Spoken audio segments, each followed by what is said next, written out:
We have officially survived our first 1,000 days in this forever world, and I figured I would go ahead and compile all of the episodes into one long movie for those of you who like to enjoy the long-form content while, gaming, studying, or who knows, falling asleep too. I do that myself. But I personally like to have these running in the background while I clean my apartment, but that's just me. Now, I won't keep you for too long, but at the end of this video, I thought it would be fun to go through some of the stats and achievements that we have accumulated up until this point. So stick around to the end if you're interested in those. And if you like what you see here, please consider subscribing and leaving a like on the video, because I really enjoy doing what I'm doing, and I can't wait to continue creating in this world. That being said, I would love to have you as part of the journey as well. And if you have any suggestions on what you'd like to see in the coming episodes, feel free to comment down below. Now, without further ado, let's get into the movie. Huh?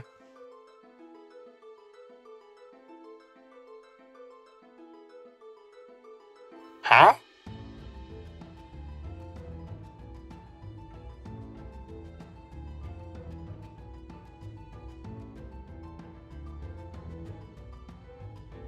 Huh?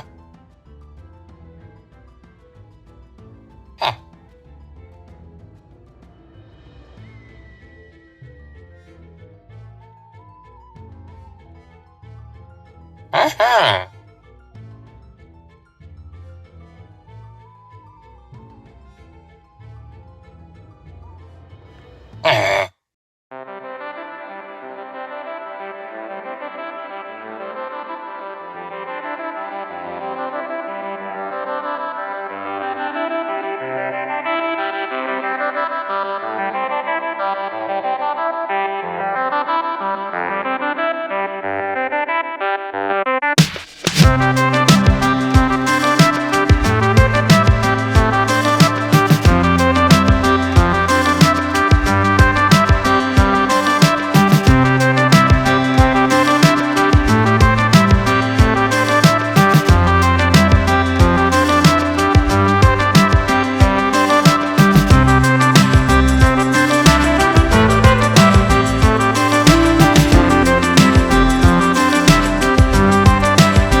Come on in. This is my house. Storage room is straight ahead. To your left is my kitchen and portal room, and to the right is my bedroom. So you just want me to stand right here? Okay, easy enough. Hi, my name is Mads Beef, short for Madam Beef, but my friends just call me Beef. I'm an Aquarius, and I consider myself an extroverted introvert. My friends would describe me as a little controlling at times. Are you seriously not going to take the job I just put right in front of you? But I like to have fun and let loose when the time is right. How much you want to bet I can make that jump? Here, I'll even take off my wings just to up the stakes a little bit. Alright, let's try it. I'm going to get a running start. Okay, are you watching? Let's go! Shh! Ow. I've decided to start this new solo survival adventure because I'm ready for something new. I'm kind of on a spiritual journey right now, and I think that this challenge will help me get in tune with my life's purpose. Of course, I'll come back here when I can. I guess I'll come back here, right? So you're gonna tell me that the portal that goes to the end is gonna take me to this new world? I mean, okay. I guess I'll leave my gear here. Let's see how this goes. Wait, did I feed my cat? Okay, we're falling. Oh, okay. All right. Wow, I guess this is it. Let's start surviving. Okay, I haven't done this in a while. Right off the bat, I started taking care of the basics. I started with wood, obviously, and I did a little studying beforehand, so I knew if I wanted a chance of surviving the first night, I would need a bed. Luckily, I saw a village not too far away. Next up is tools, so I went ahead and crafted a pickaxe and an axe just to get me started, and I spotted some wheat in the village, and I hope the villagers don't mind, but I did snatch that up so that I can make some bread, because I was starting to get hungry.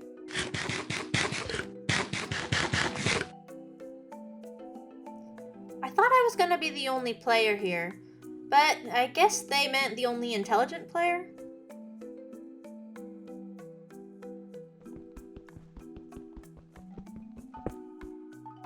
What? Oh. Now, if I was a nice person, I would let these villagers roam free.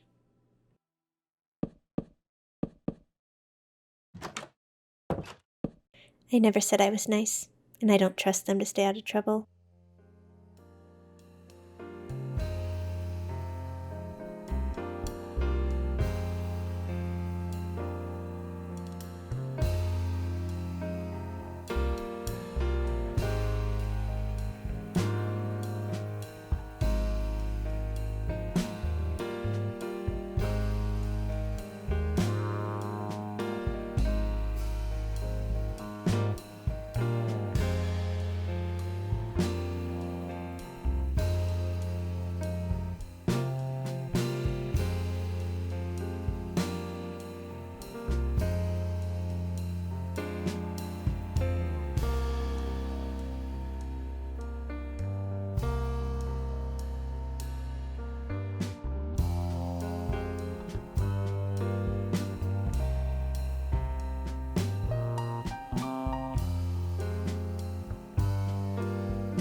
Now that all of that is finally out of the way, we are ready to start working on a shelter.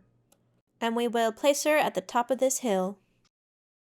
I had a lot of time to think while I was searching for sugarcane, and I've decided that I'm going to build entirely out of oak and cobblestone just as a little challenge for myself. Which is why there are significantly fewer oak trees in this forest right now. And now I'm hungry.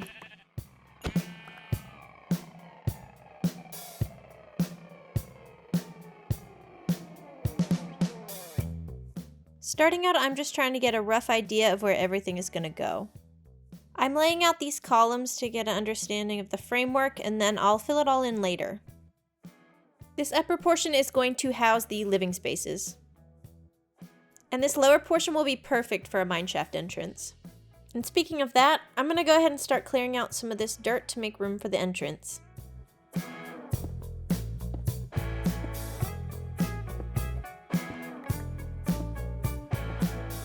I'm going to need a lot of cobblestone for this build.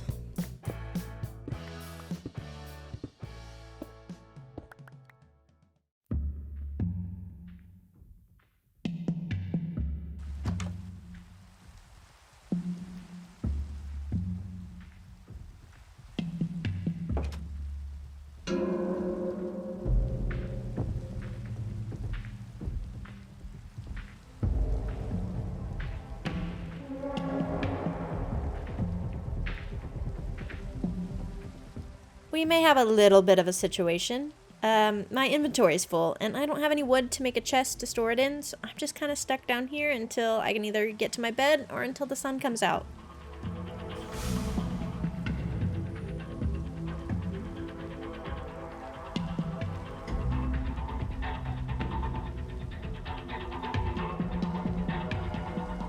It looks like the coast is clear, so I'm gonna make a run for it.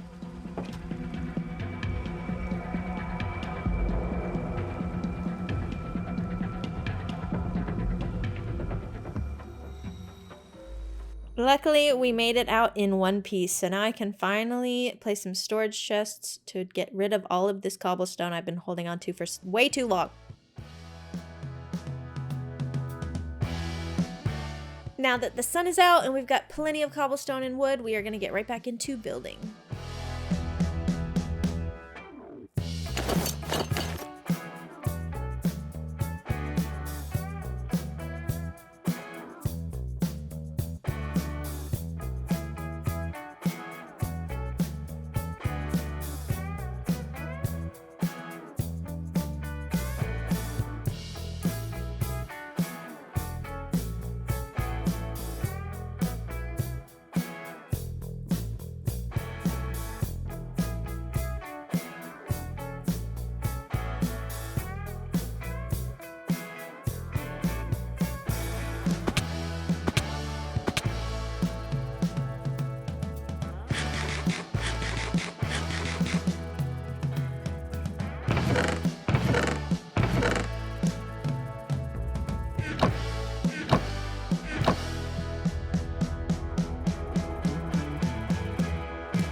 construction on the new home is finally complete. It actually went surprisingly well.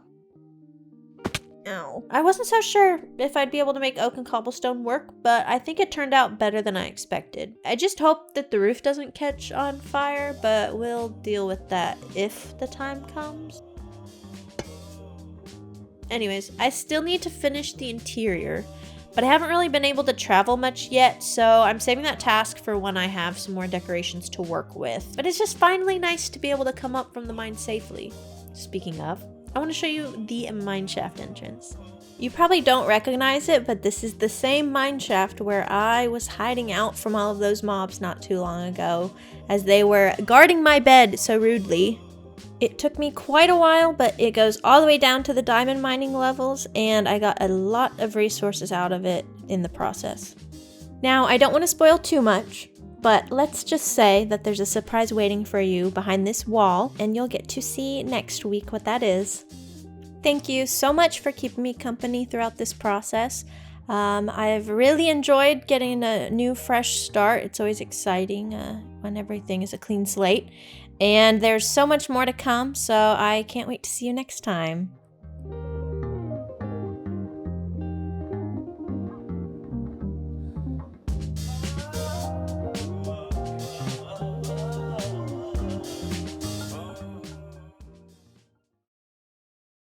I really want a horse, so I've been watching this one, and I think I can tame it, so I'm gonna give it a try. Wish me luck. Okay, easy, easy, buddy. We're gonna try and get on. Okay, maybe this time. Come on, I'm not too mean. I can be nice. Come on, give me a chance. Come on. Seriously, this is taking way too long. Okay, finally. Okay, let's get a saddle on you. Ooh, I think you will do nicely. So this is my new friend, Richard. He's a purebred wild horse, and he is such a sweetheart.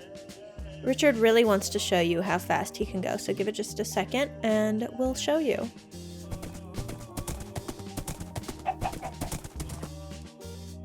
Did you see that?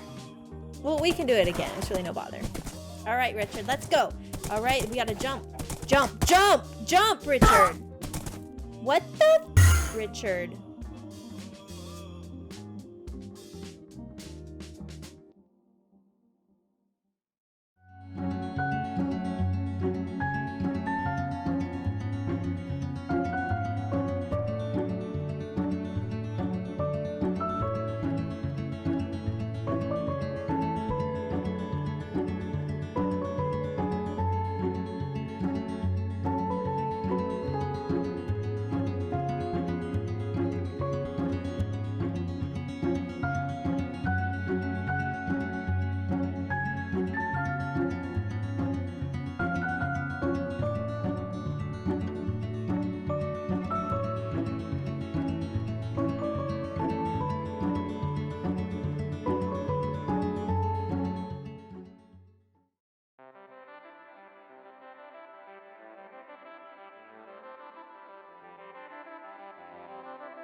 Hey, welcome back. It's so good to see you again. I've just been chopping trees, trying to get ready for my next project, and let's talk about that. So, I started my monarchy in the last episode, but you know what every good monarchy needs? Loyal subjects. But not just any loyal subjects. These fellows must have jobs. and they must be able to provide for me what I require in order to continue bettering this community. So I am on a mission to grow my following for the greater good of this economy. You see, I have needs, and those needs include Fortune 3, Silk Touch, and Feather Falling 4. I can't risk all my precious levels just to potentially get a pickaxe with only Unbreaking 3.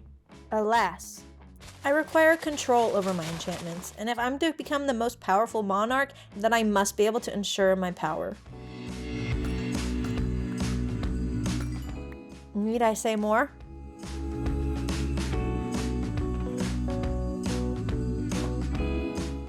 The objective today is to multiply my followers and firmly suggest that they acquire a profession that suits my needs.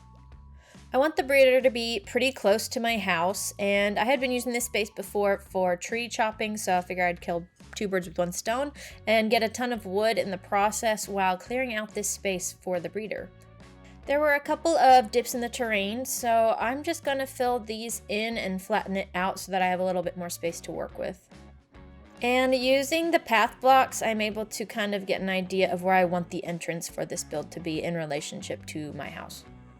So first off, I'm imagining a circular greenhouse for the breeder with a side building to access it. I'm going ahead and laying out the framework for the side building to get a better idea of how big I can make the greenhouse. Ultimately though, I want to get the breeder up and running first so that I can keep an eye on it and make sure it's working as I finish the side building.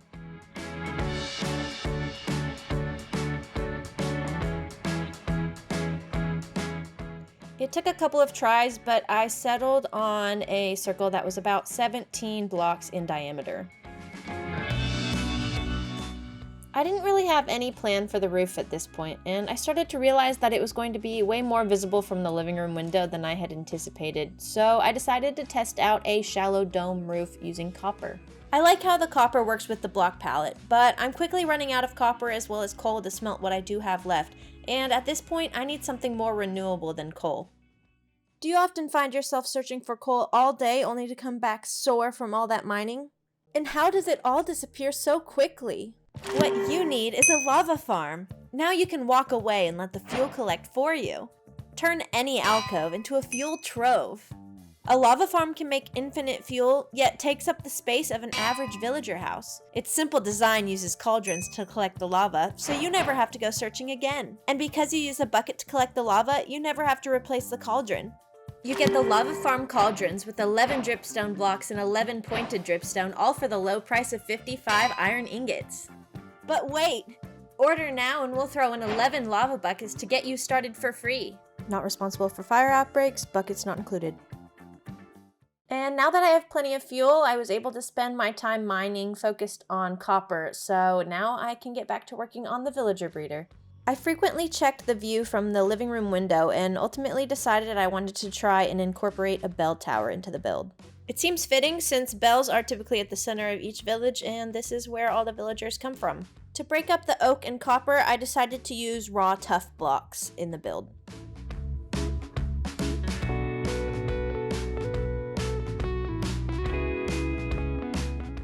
And I continued the dome shape for the roof of the bell tower.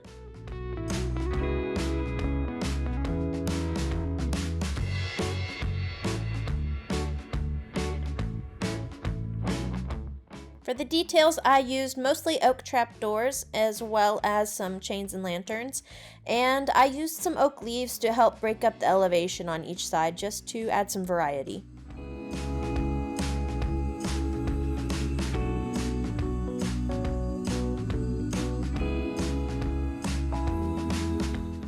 Now, at this point, I decided to do a little bit more work on the side building, but none of it ended up sticking, so I'll show you what I have just for clarity's sake, but we'll touch base on this a little bit more later.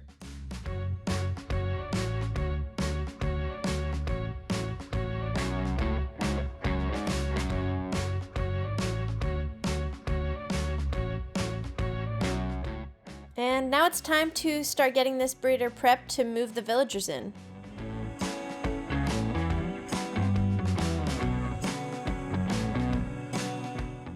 After I got the walls all glassed in, I marked out where I planned on having the collection system placed, as well as the collection system for the crop farm, which didn't end up working, but we'll talk more about that later.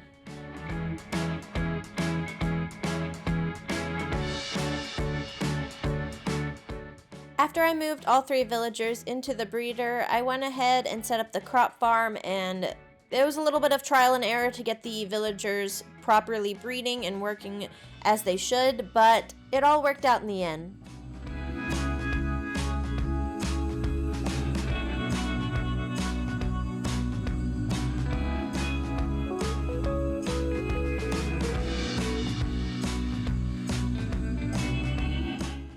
Now, at this point, I would typically give you a tour of the completed build, but like I mentioned earlier, I was having a little bit of trouble coming up with a design for the side building that I was happy with, and a lot of the times when I just can't find an idea to stick with, I like to redirect and work on something else just to give my brain a break.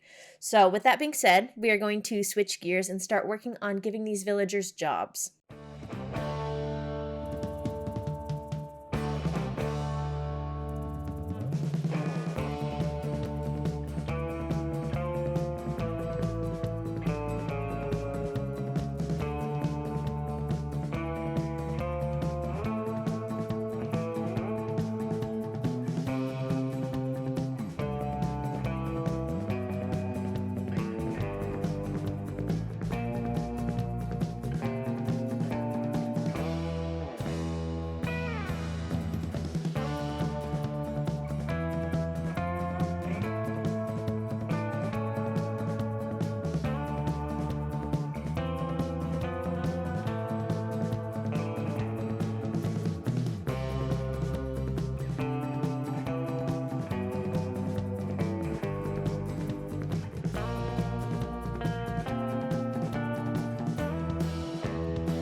Richard, I finally finished the Librarian trading hall.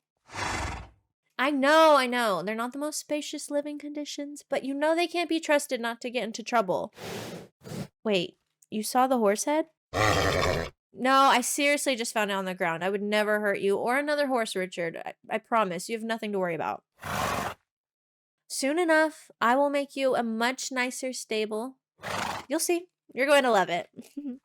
Wait, did you hear that? Now that the Librarian Trading Hall is up and running, there's really only one thing left to do. I mentioned earlier that the side building for the villager breeder was just not working out, so I think it's time to switch gears and try something different. Really, the only reason why the side building was needed was so that there was a place to put the beds for the breeder to work, and a place to collect the crops for when I don't need the breeder to be running anymore. Near the breeder is a tall hill with a villager house that felt very disconnected from the rest of the village, so I figured I would try to solve the problem by terraforming up to the hill. This way I can connect the hilltop house to the rest of the village, along with creating a basic space to place the beds and access the crop farm storage.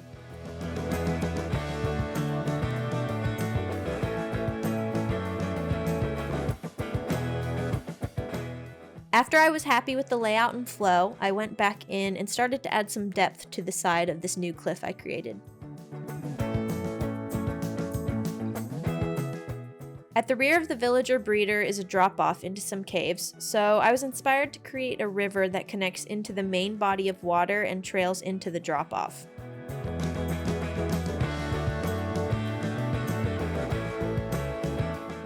Cutting through this new cliff with a river gave me the opportunity to create an entrance to the breeder underneath, and I decided that I wanted this space to feel like a little grotto.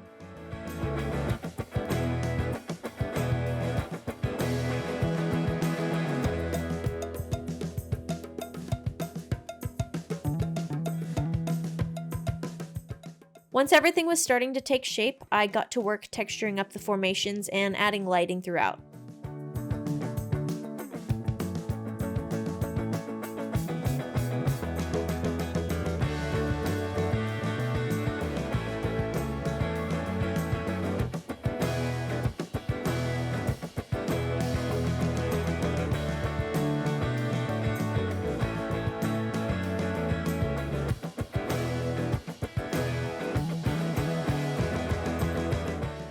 I decided to add a little campsite at the entrance of the breeder because you never know when you're going to need a place to sleep.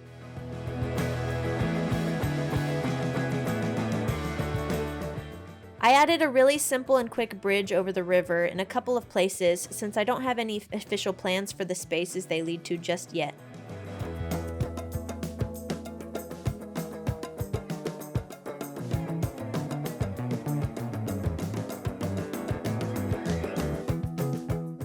There's another hill in the village with a lone house that I had previously made a basic staircase up to, but I decided to quickly fix up the edge of the hill so it looked more finished, and overall I like how the river essentially connects the twin hills together.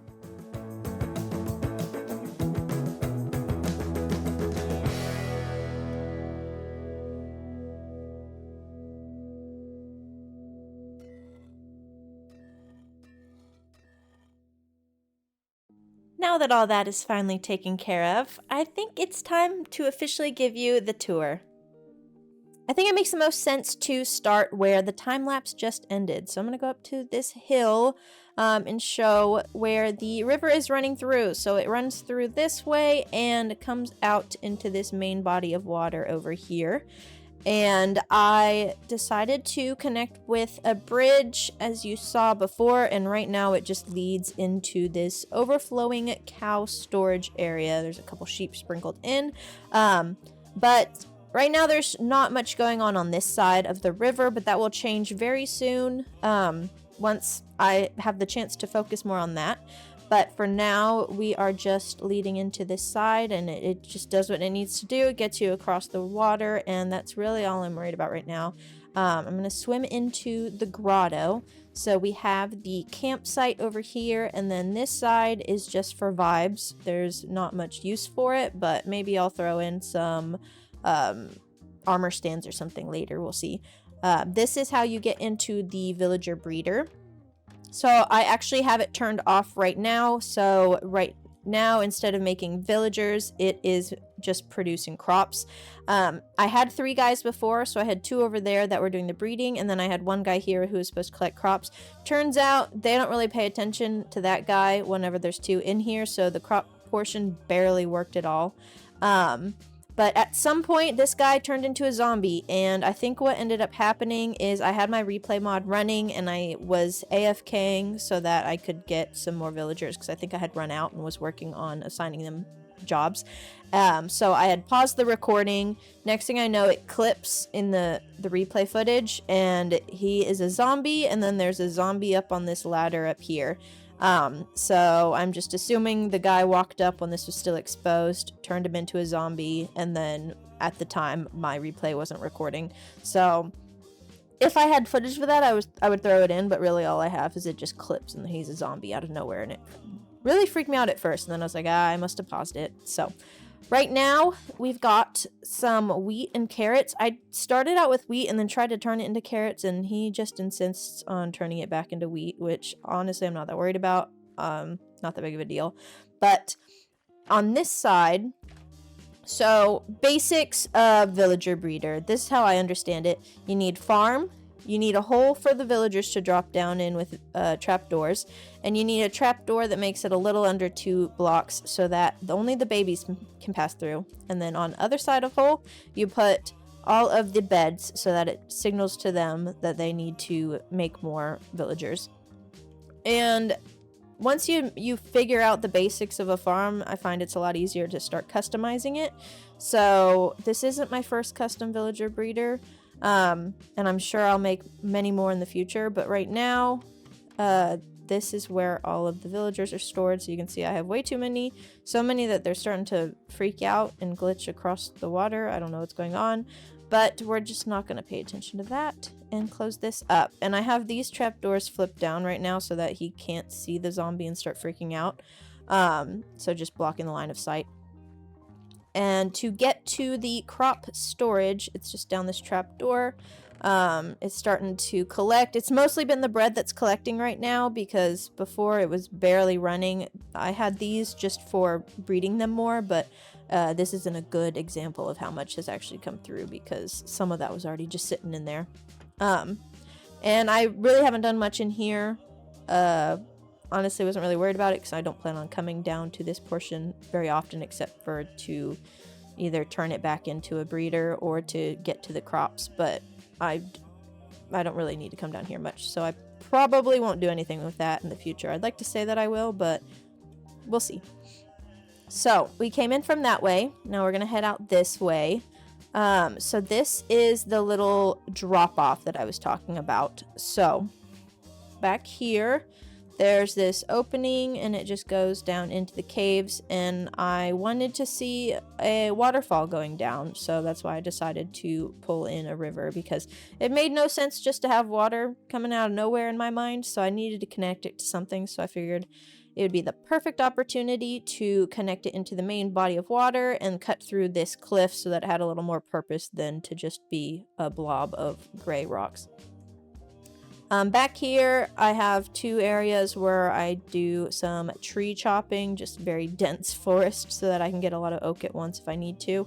And then back up here is the house. So I'm going to go ahead and give a quick glance over. I did just fix some of the copper so it wasn't as oxidized anymore, and I think that I like the color that it adds. It's already starting to oxidize more though, so I need to get some wax or honeycomb as soon as possible so that I can lock those in, but right now it's just a manual process and we'll make it more permanent later.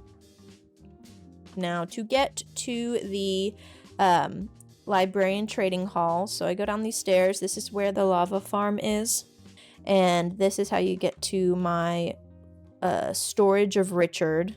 I need to get him something better later, but right now I just needed a place to keep him from wandering off.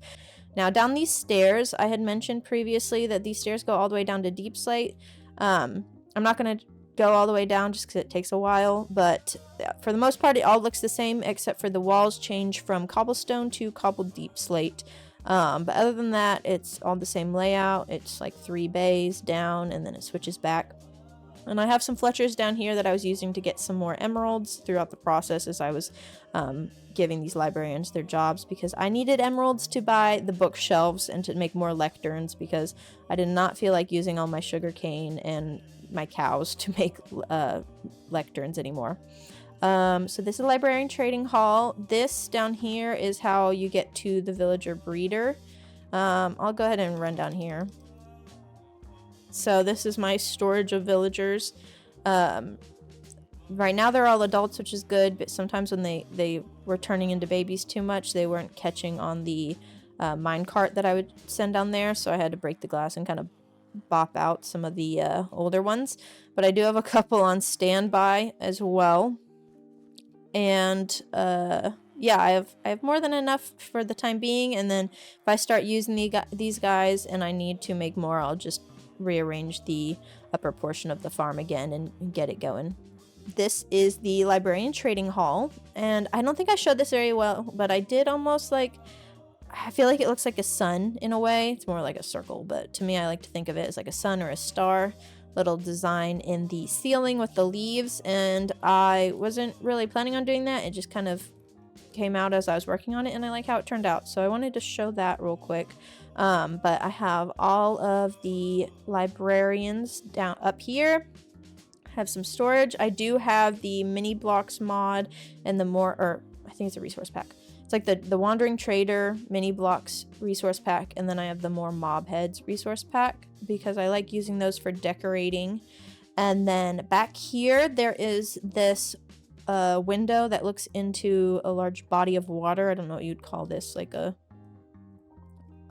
pond, I guess. I don't know, but so that is right here, and this was just some water that already existed, and I didn't really know that I was going to run into it, but I just happened, so it ended up being a little happy accident to have this window looking out into it.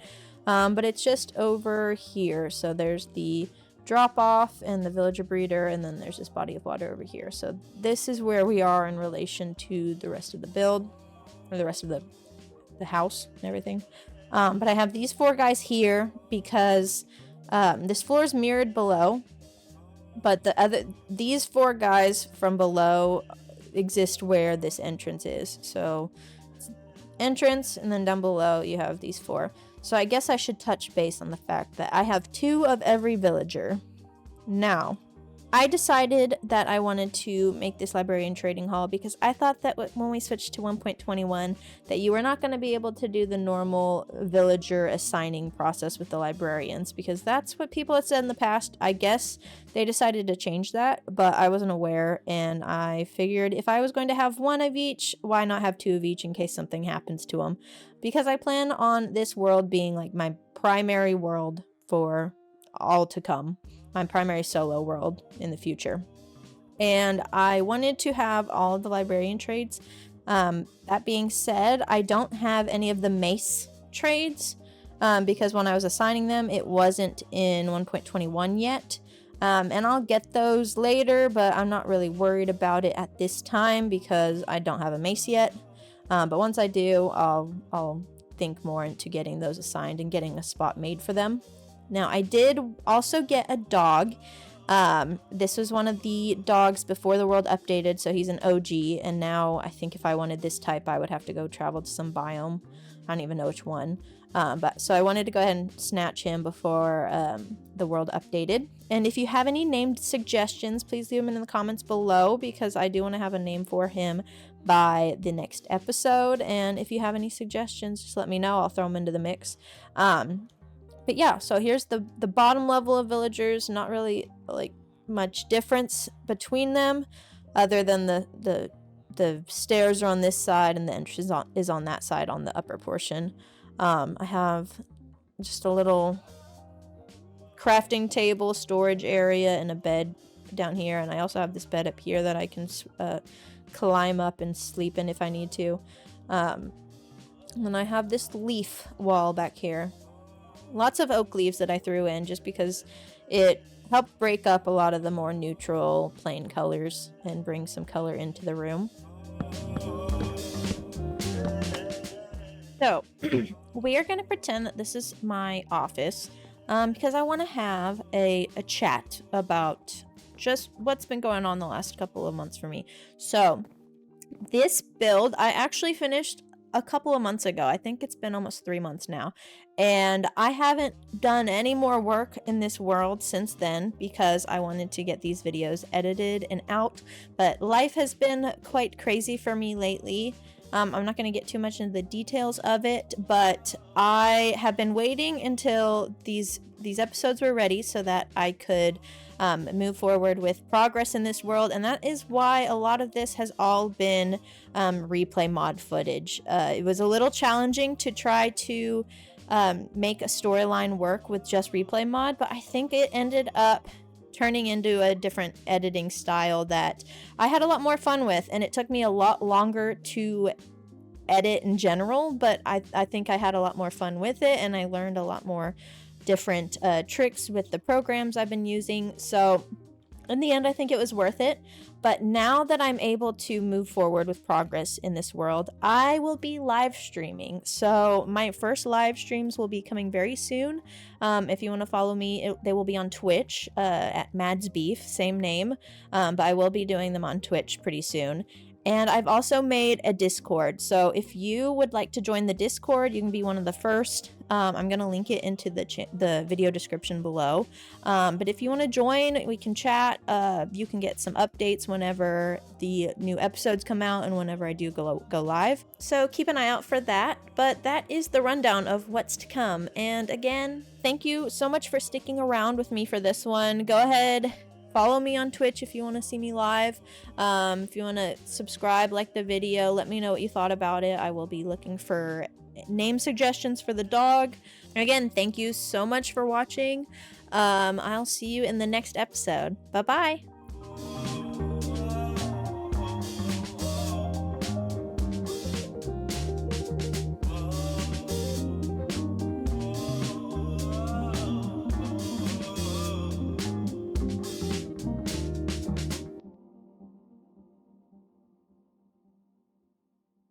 You know what really grinds my gears? The fact that I have to look at this ugly, unfinished wall every time I use my storage room.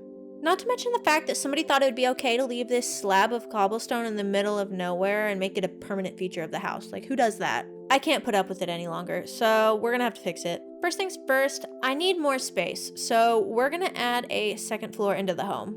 For me, anything less than 5 blocks high for the main floor just feels too low and cramped, so we're gonna go ahead and raise the ceiling while we're at it. Now I can already tell that this entryway is going to be a bit of a challenge to work with because of the weird profiles that the exterior wall creates. So we're going to go ahead and replace this cobblestone with some oak planks for now and see how that works, kind of tweak it as we go. But I think this is going to be a better option in the end. Now, do I have any specific plans for this interior? Not really, but do I know I want a storage room in the upstairs attic? Yes. So we're going to start with that, and I think this can be a good place for those little odds and ends you accumulate within the game. Now, I'm starting to feel like the oak is going to get pretty old pretty quickly, so I'm going to need some more wood types to work with, but I don't have any, so you know what that means? Exploration time.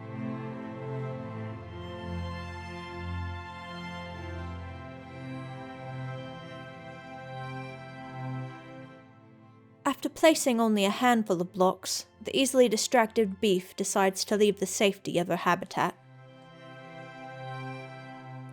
In search of exotic wood types, she decides to venture north. It comes as quite a surprise that she can swim so well given the weight of her armor, yet she continues on her mission. Though she is quite a busy creature, she doesn't fail to take a moment to enjoy the beautiful scenery once in a while. As beautiful as it may be, she knows that she has a long journey ahead of her and plenty of ground to cover. The abundantly green land can be dangerous for those who do not pay attention to their surroundings, but fortunately, Beef remains alert and aware of the danger, and passes by unscathed.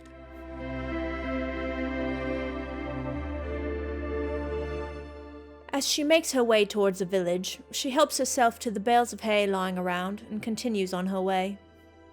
She eventually makes it to the ocean. Unsure of what lands await her, she leaves the safety of the sunny plains and sails off. As the sun begins to set, she finds a small island to sleep through the night.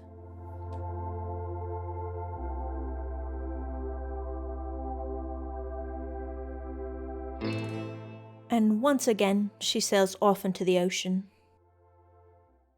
She now faces new challenges as she enters the icy terrain. As she comes across a group of polar bears, she braces herself for battle. Sword ready, she attacks.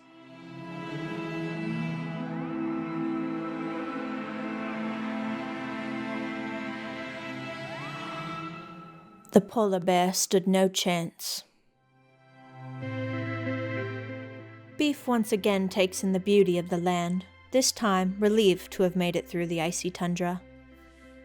Spotting a shipwreck in the distance, she is in awe of the unusual combination of wood types used. After investigating further, she finds a buried treasure map and decides to follow it. She gracefully maneuvers around a trident-wielding sea creature who must have been protecting the treasure. After dealing with the threat, she places herself above the X and begins digging. Uncertain by how easy it was to find the chest, she opens it cautiously and is pleasantly surprised by the handful of artifacts that lie within. As the sun sets once again, she finds an odd place to rest for the night. What a unique creature she is. Discovering a new biome, she enters the swamp, quickly drawn to the native flora. For fear of being poisoned with the nearby witch's potions, she takes aim. Unable to make contact with the witch, she unfortunately hits the creature she wanted to take home with her. What a shame. She stumbles across a pillager tower and heroically releases the Allays from captivity.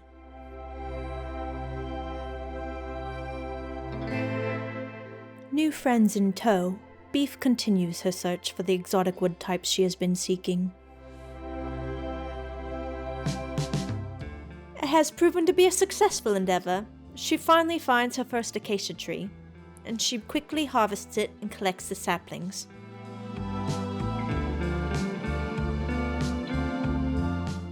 Making her way back through another swamp, she stops to observe the native fauna she did not come across earlier. Beef knows that it's time to begin heading back towards home, so she takes the opportunity to appreciate the scenery yet again, unsure of when she will be back. She is pleased to find a dark oak forest on her way towards home and takes a detour to collect the native wood.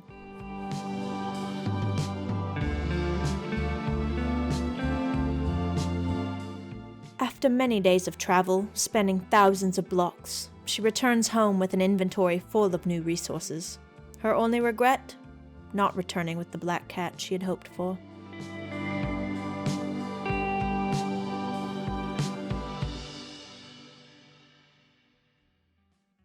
As you can see, once I got back from my little expedition, I decided to go ahead and plant the trees. So I got everything over here growing so I can start to harvest these as I need them. The one thing I didn't mention is I got like 3 things of bamboo in the treasure chest that I found. So I planted those as well. So I do have bamboo. I was in search of a jungle specifically because I really wanted jungle wood. And I'm glad to have bamboo now because I can at least make scaffolding. But I still do want that jungle wood. So I'm going to be keeping my eye out for some wandering traders in hopes that they have both mangrove propagules and jungle wood saplings because I really want both. Oh, that scared me. Why are you here? Okay, hold on. Little bit of it. Do you get it? Okay. See, I actually can make a shot. I just couldn't make a shot in any of the video earlier. Okay. That freaked me out. Okay. Anyways. So, like I said, we got trees planted so I can start collecting those more and get some more wood. And then in here, I am going to go ahead. Oh, this horse wants me. So in here, these are my current plans for the room. So I have the ceiling lifted and that's where I stopped. So I have living room. This would be like kitchen, brewing area. This is going to be storage and like utility. Up here, I want this to be bedroom, enchanting, and then some more storage. So that will be like storage area. Then this will somehow turn into bedroom and an enchanting room. And then down here, this I think will be like armor and weapon storage. And I'm going to go ahead and hop on a live stream and start working away on this. I'm hoping to get quite a bit done. If you want to join in and follow along in the live streams, it's twitch.tv/madsbeef. Feel free to come join us anytime. I'm planning on streaming about 3 times a week, but if you want to hop in the Discord, I'll link it down below. I will keep you updated on my schedule in there. But yeah, come join us. I'm going to go ahead and get to work on that though. Now that I have more wood types to work with, I'm going to go ahead and finish this upstairs storage room. So since this space is very long and narrow, I want to keep it simple, and so we're just going to line the sides with barrels. And it's starting to feel like a hallway that leads into nothing to me, so I'm popping out a window at the end of it, and I decided to use fences instead of glass panes so that it feels more like a gable vent, like what you'd typically see leading into an attic outside of a house rather than just a window. Next, I am focusing on the bedroom area. So this space under the opposite gable is the perfect spot considering it's the only other flat wall that I can work with, and it's not too far away from the stairs, so I can get to it pretty quickly if I'm trying to go to sleep.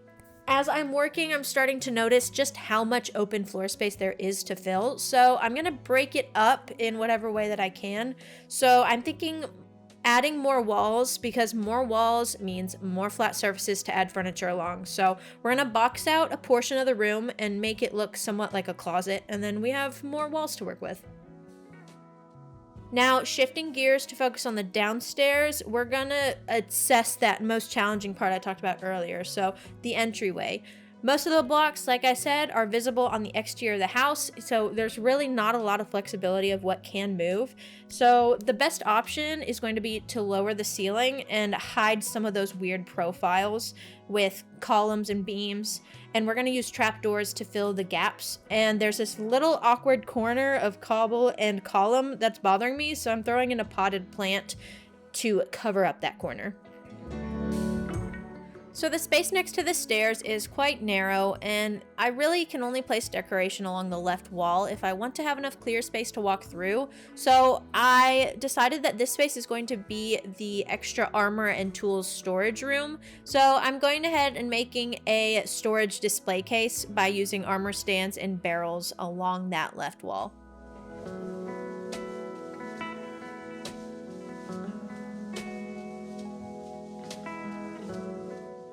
Heading back upstairs, I really need to find a new home for this enchanting table, and I already mentioned I want to break up this space a little bit more, so I figured some floor-to-ceiling walls, when I can, would be the best bet, and considering the purpose of this space, I went with floor-to-ceiling chiseled bookshelves. So not only do I get a more cozy feeling, I also get book storage, and it just ties into the purpose of the space altogether. This long stretch of sloped roof at the top of the stairs is starting to feel like a little bit of wasted space, so I went ahead and added some barrels for storage here and just to break up that roof slope as well.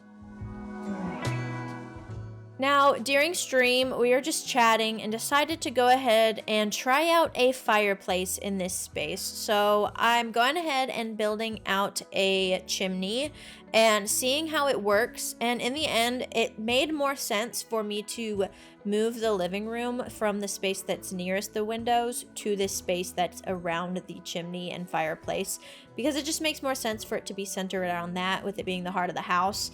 And overall, I like this a lot better, so I'm really appreciative for the suggestion on stream. And if you guys want to contribute to the design as well, feel free to join. I love all of the collaborative efforts.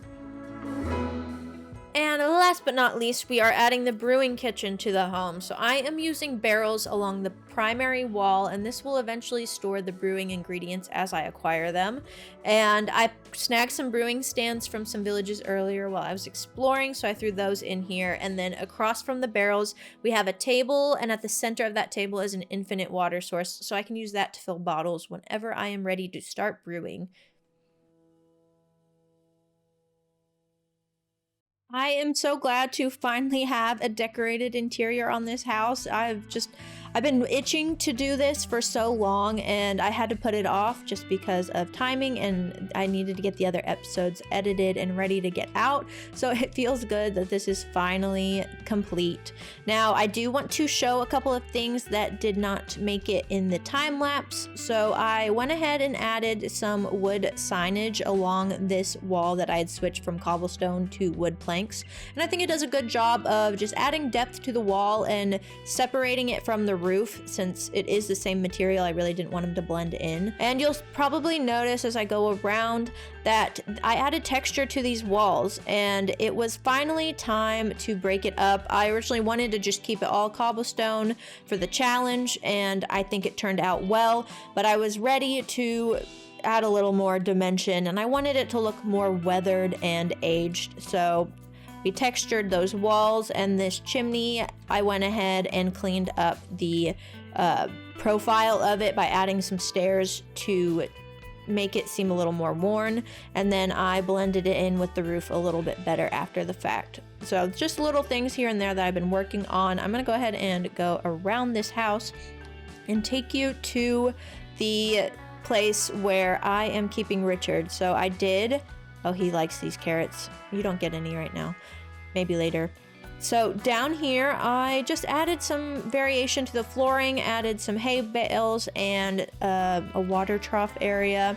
Just something to, of course, he loves to make this weird jump that's like 4 blocks high. I don't know why he's doing that, but anyways, it just adds a little bit more variation. It seems a little more intentional, but it's still pretty simple. And eventually I'll make a real stable that's not a part of my house, but this space is perfect for keeping the horse anyways. He's pretty quick to get to, and I like that spot for the time being, but eventually I can do a full-on barn and try something else, but that works for what I need it to be. Now up here at the entrance, I did go ahead and add some furniture to this balcony as well. So I have like a sectional sofa and some bed couches. I'll just touch base on these pretty quickly. We got the brewing kitchen, which you saw in the time lapse. We got the living room with the fireplace, and again, the texture on the walls starts to come through on the interior, and I really like how that looks from inside as well. So I am happy with the texture changes. I did end up changing out this flooring. So I had a rug here, and I decided to just change it for a different wood texture in this area instead, because I love these striped rugs and I put them everywhere, but I was getting to the point where I was like, I think 2 downstairs is probably enough and 3 would probably be too much. So I always feel like whenever there's a long span of just the same flooring, that I need to break it up in one way or another. So typically I'll do a striped rug just because I like it better than a plain colored rug. But in this situation, we went with the different exposed logs that have been stripped. And actually, the carpet over here has a second purpose because I hid some lighting underneath it. It was getting really dark here, and I needed to bring some lighting in. So the carpet is covering up like 4 lanterns that are lighting this area. And I went ahead and dyed the signs so they're now white text with some glow ink, just because it's pretty hard to read that from afar. This makes it a lot easier to read. Over here we've got the armor stand storage. I will go ahead and fill out the armor stands as I go. I don't feel the need to do it right now because I know eventually once I get a mob spawner farm, I'll get plenty of gold and leather armor that I don't even have anything to do with. So I'm gonna wait until I have that going to fill out those armor stands. And then up here, more striped rugs, more bed couches, and then some more exterior chairs. Again, just to make this space feel like it has more of a purpose because it was bare before and it needed something. And again, I can run out here and go to sleep if I need to, if it's just the closest place to get to a bed. I also love putting these potted plants in like every single interior I do. So they do a good job at filling in empty corners and adding some color to the room. So I throw those in whenever I can, whenever it makes sense. And I didn't mention this in the time lapse, but I moved the furnaces down here and it just made the most sense to put it next to the lava farm. And I had this open wall anyways, so this is where they got relocated to. I do need to eventually put my composter somewhere because that was another thing that was up there that I don't really have a space for now, but I have some ideas of where I can put that in the future whenever I take on some other projects that I have in mind. I did add the shelf up here to add some color and break up this wall because it was feeling a little plain. And then this is how I can get to my stone cutter pretty quickly. So I love whenever I can throw in those utility blocks. as for decoration, but also because I know that I'm actually going to use them. Now upstairs, we are in the bedroom area. We've got the storage at the top of the stairs, little storage closet. We got some barrels, and then this floor to ceiling bookshelf, which I really like how it turned out. It was just a spur of the moment idea, but I think it did a good job at separating this large space into smaller spaces. And we've got the bed, as you saw. This was a small area due to the slope of the roof, and I can't move any of these blocks because it would impact the exterior. So I decided to turn this into a desk area. So I got a fake computer, some paper, a chair, just something that I feel like if I had this space in real life, that would be the kind of furniture I'd put there. So I decided just to throw in a little desk. And then we've got the long storage hallway with all the barrels. Now, these are all empty right now. I have nothing to put in here specifically yet, but I know that eventually I will have plenty to store, and it's nice having like room to grow. And so that was how I made a lot of these spaces. None of those have anything in them. None of these have anything in them, except for that has beds right now. But I know eventually I am going to need that, and I will be thankful to have the extra storage when I need it. Now, before we go, there is one last thing that I need to share with you guys. So I asked in the last video for some name ideas for this wolf that I had brought down to this Librarian trading hall in the last episode, and one of you guys commented to name him Argos. So I have gone ahead and done that. Basically, the backstory is Argos is one of the original dogs in the Greek mythology world. He is one of Odysseus's dogs, I believe. And with this being an original dog before I got all the updated wolf textures, it seemed fitting, and I really appreciate that suggestion because I never would have thought of that myself. So yes, everyone, please say hi to Argos in the comments. So that being said, thank you so much for watching the video, and to anybody who joined stream and chatted during stream, thank you so much. I really appreciate having somebody to talk to and get to know. It's really been enjoyable just to have your suggestions and hear what you guys have to say. So if you liked the video, please like and subscribe if you would be so willing. I have some more projects that I am planning for the future that I am so excited to take care of, and I cannot get to soon enough, so I hope you guys are looking forward to them as well. You all have a great rest of your morning, day, or night, whatever it is for you, and I hope you know I am so grateful that you made it to the end of the video. You are literally the best.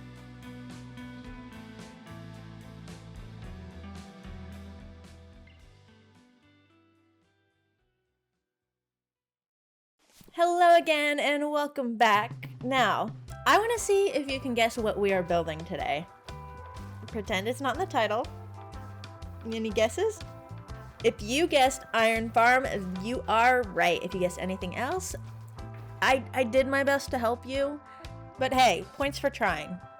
Anyways, we are not building just any iron farm, because in this solo survival world, my main goal is to create things that not only have a good use to them, but I actually enjoy looking at. Because I think it can be pretty easy to just follow a tutorial and leave it and enjoy the products it's producing. But then you just have this eyesore lying around. So I've been taking this world very slow for that purpose, because I want everything to be something that I appreciate when I walk by. At this point, we have the starter base with a completed interior. We have a finished mine shaft entrance all the way down to deep slate. And we have a librarian trading hall that wouldn't have been possible without the villager breeder. So it's about time for an iron farm, but for those of you who aren't super familiar with what an iron farm is, I made this next clip for you. Do you ever go to craft those hoppers you need for your next project only to find that you're short on iron? And next thing you know, you're reconsidering all of those times you beelined for diamonds, passing plenty of iron on the way. What you need is an iron farm. You'll never run out of iron again. Hopefully.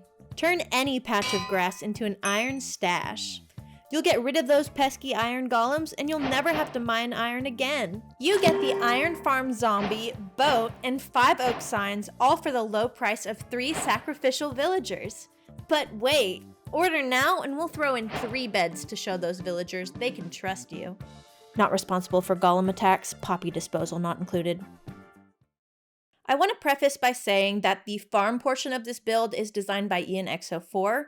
It is not designed by me. So if you want to use the same farm that I did, I will link the video in the description below of the tutorial for that farm. Now, I've used this design a few times, and it is by far my favorite early game iron farm for Java. That being said, please keep in mind that iron farms work completely differently in Bedrock than they do in Java. And I just want to make note of that because I learned that the hard way myself back when I started playing on Bedrock. After doing a little bit of searching, I found on the Minecraft wiki page that iron golems can spawn within a 17 by 17 block square centered on the villagers. So this gives me a good idea of about how large of a space I need to take up so that I can ensure that any of the blocks within this range are spawn proofed and the golems therefore only spawn where I want them to. In order to do this, I'm focusing on using bottom slabs, stairs, fences, and lanterns as often as possible throughout the build, but I do know that there will be some instances where I need to use other items for spawn proofing, and I will just address those as I get to them. The farm is at the top of a hill within the spawn chunks because that way it's always running no matter where I am, but since the terrain is so steep, I'm using the opportunity to connect the upper and lower level of terrain with the staircase and some balconies.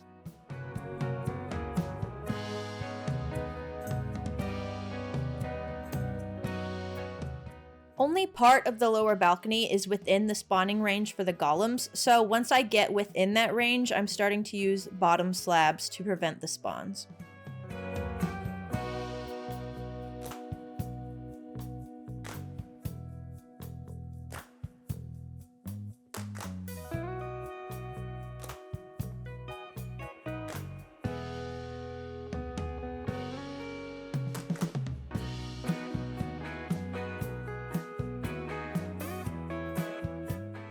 This lower balcony is actually at the same level as the collection hopper that is in the farm, so I'm redirecting all the drops using hoppers that go into a chest so that I can access the iron from the balcony. If you watch closely, you'll probably actually notice that there are some golems spawning as I work through this process, but you'll notice as I go a little bit further into the spawn proofing, they gradually just spawn where they're supposed to more and more, and on the build itself less and less, which is a good sign that it's working.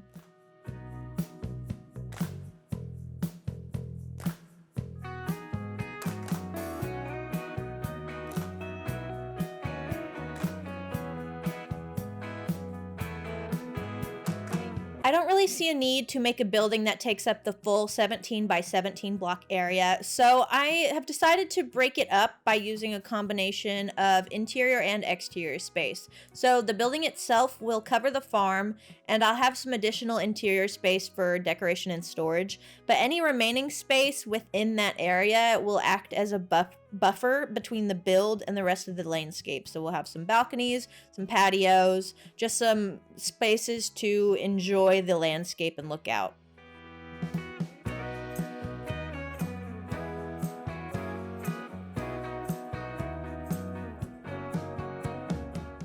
The block palette for this build is staying pretty consistent with the rest of the projects in this world up until this point, because I don't want it to stick out too much within the context of the village as a whole, and same goes for the scale. I don't want the size of the building to overshadow the rest of the village either. Now, I do have plans to eventually move away from this village in the later game, so I'm waiting until I get to that new location to start incorporating more diverse block palettes, but for now, we are sticking with lots of oak and stone.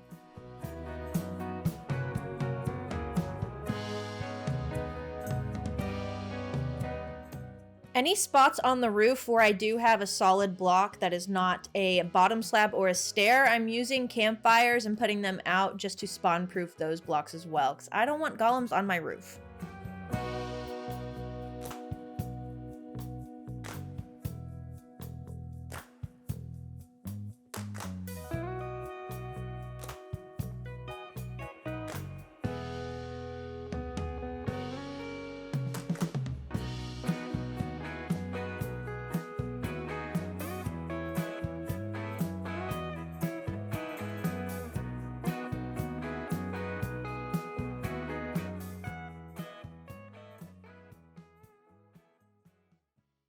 And with that, the iron farm is done, and she is working as designed. Big thanks to ENX04 and the Minecraft Wiki. Couldn't have done it without either of you. But right now, I just finished clearing up a rough path from my house to the iron farm, and I added some plants. So now I feel like it's the best time to give you the final tour. So let's go. I want to give you a better idea of where this building sits in relation to my house. So I am standing in the kitchen brewing area in my home, and she is right there at the top of the hill. And I like how you can get glimpses of the building from various points within the surrounding area, just because it is so high up on that hill. And I overall just like the aura it brings to the area, for lack of a better word. And whenever I was designing it, I was imagining almost like a barn style building, and I think that comes across, but I also think in some ways it looks like an old schoolhouse or a church. But either way, I like that build type in relation to the vibe that I'm going for, because I want this to feel like a little rural town that you just kind of stumble across. It's not super industrial, it's not like very city-like, it's more of what it is, which is a village. So I like the way, the presence it brings to the rest of the village. Now I'm gonna go ahead and start up here, because why not? At the top of the stairs, I have this seating area with a bed, and I do have to raise the floor every time I want to put most decorative blocks, and so that means I have to spawn-proof all of these, but I did that up here by using trapdoors. The bed you can't spawn on, stairs are good, and then the potted plant in the corner, and then I have carpet, so that makes all of this spawn-proof. And then you'll see there are a couple of these moments in the corners where I added potted plants, and those are spawn-proof, but I did have to raise the floor to it. We got a little door over here, but I'm gonna go around the side. And I didn't put a real door on the front because I wanted to go with more of the barn door style, so that's what these are representing. And then I have these flower areas on the sides, just to bring in the poppies, because poppies are very symbolic of iron farms because they produce so many. So I wanted to incorporate those when I could. Now we are inside the building now, and this is the farm. It is running, as you can see. And underneath the golem is where the hopper is, and that line there's a hopper line that's running all the way towards the chest on this side that you access on the balcony below, and we'll get to that in a second. But once you're inside, it's just mostly decoration and some additional storage. We got some iron bars along this wall. These spots I had to raise up so that I could put item frames on them, and then within the item frames we've got the iron tools, but since there's item frames, the golem will not spawn on those.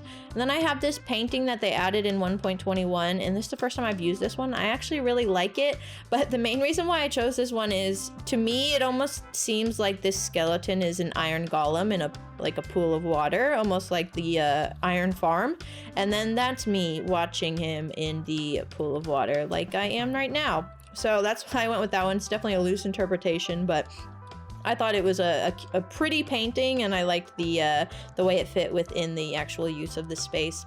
Now, in these corners and then up here, we've got a lot of iron blocks. So we got some raw iron blocks, some iron ore, and then I've got some deep slate iron ore.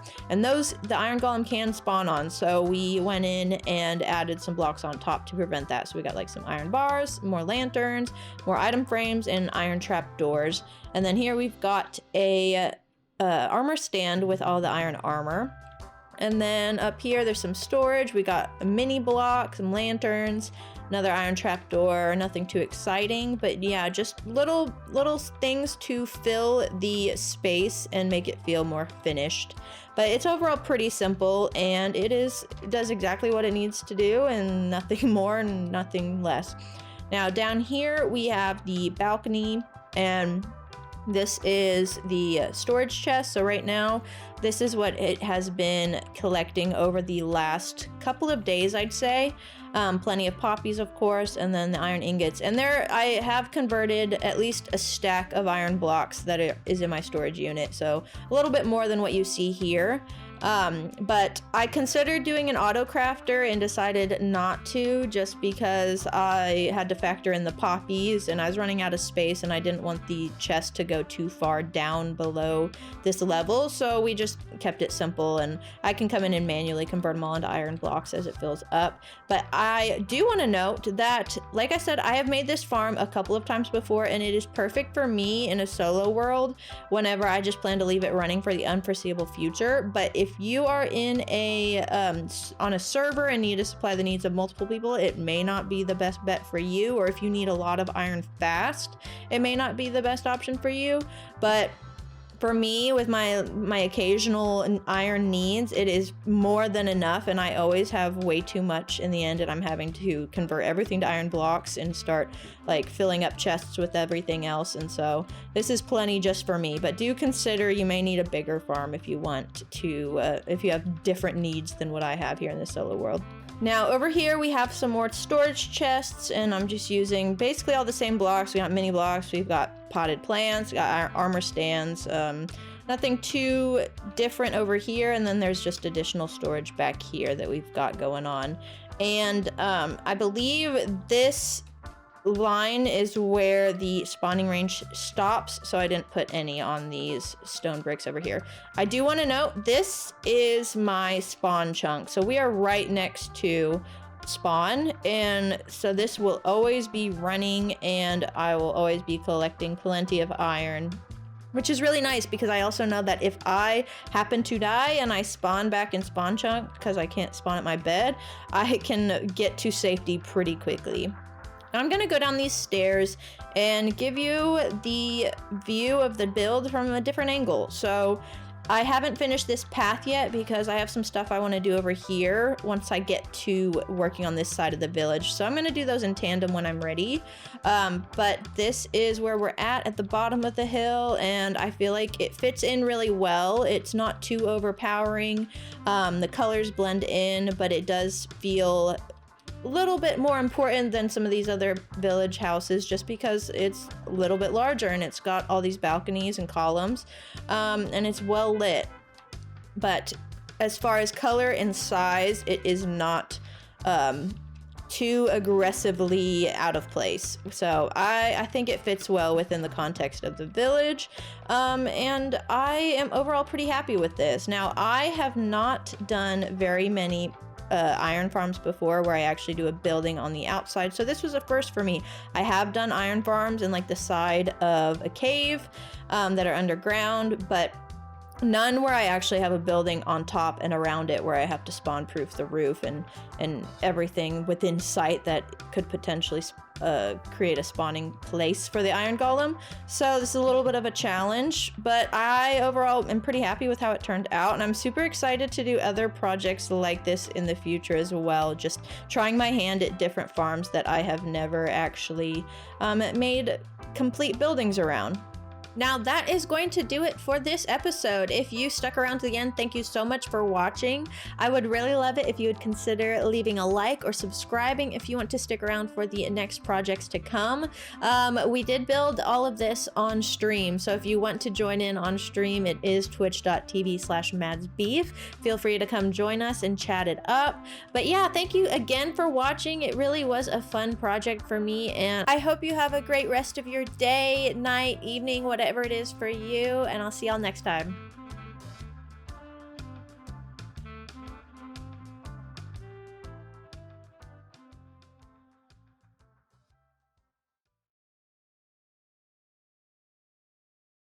Get in, we're going to the Nether.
As Beef enters the Nether, she is disappointed to find herself in a basalt delta. She attempts to forge a safe path, removing the threat of lava as she goes. She is quickly faced with her first opponent, the magma cube. This won't be the last time she must face them. As she gets to the landmass in the distance, she is not pleased with the sight of more basalt delta, so she decides to cut her losses and head an alternative direction. At the other end of her tunnel, she finds herself in another waste. Seeing a long stretch of land in the distance, she digs a path up towards it. As she heads out into the wasteland, she hears an eerie sound overhead. Unsure of where it is coming from, she looks around frantically. At last, she spots the nearby ghast. She runs towards coverage, lines up her shot, and makes contact. Crisis averted. She continues her journey, creating bridges along the way to help traverse the dangerous landscape. She spots a crimson forest in the distance and tunnels her way towards it. Aware that hoglins are native to this biome, she keeps to the fringes of the forest to harvest the trees.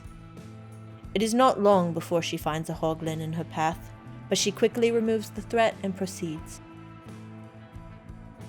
As she re-enters the Nether wasteland, she spots blue flames and knows she must head in that direction if she wants to find new terrain and resources. As she enters the Soul Sand Valley, she catches a glimpse of a fortress and continues towards it in hopes of finding the ingredients needed to brew potions. Impatient and arguably too trusting of her ankles, she decides to hop off her platform to head towards the fortress. She will most definitely feel that one in the morning. In an attempt to find a safe way into the fortress, she opts to dig a tunnel around back, marking its location with the torch so she can find her way out later. She proceeds cautiously into the fortress, creating archways as she goes to ensure she can get away from any wither skeletons that may charge towards her. Beef uses her bow to address the threat that is the blaze. With every fallen blaze, her inventory fills with the blaze rods needed for brewing. The only ingredient that remains is nether wart. Beef finds herself wandering in circles as she searches for the valuable nether wart. She crosses the same path time and time again, taking out various threats in the process.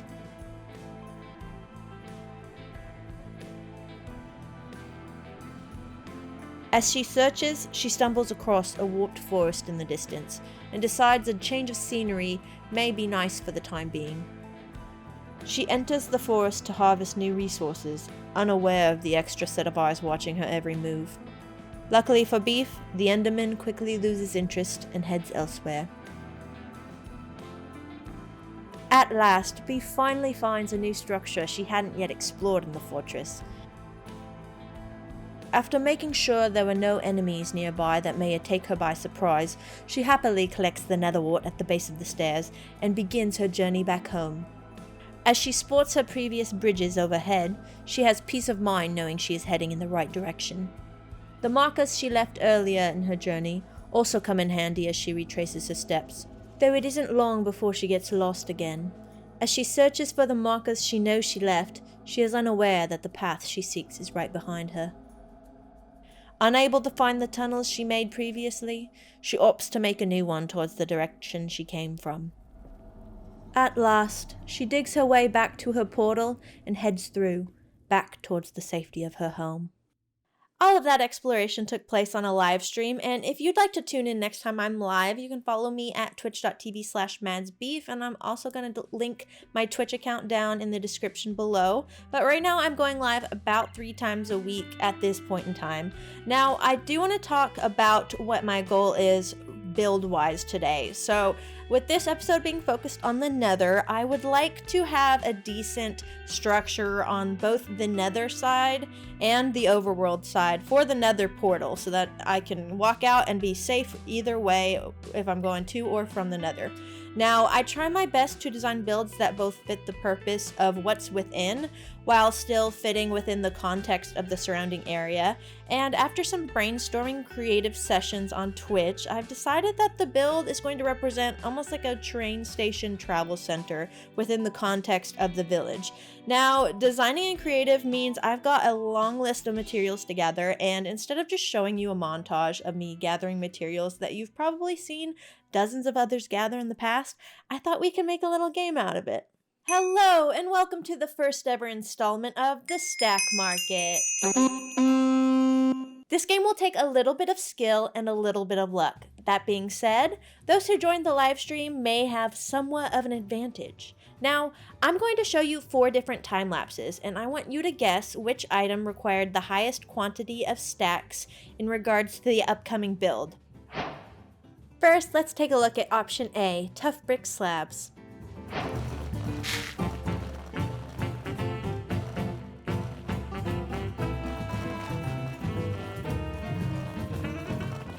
Next, let's take a look at option B, stripped crimson logs.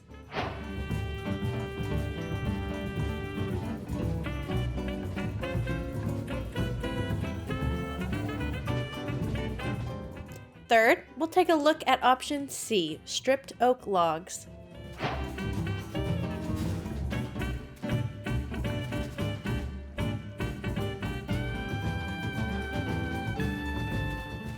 And last, and potentially the least, is option D, acacia buttons.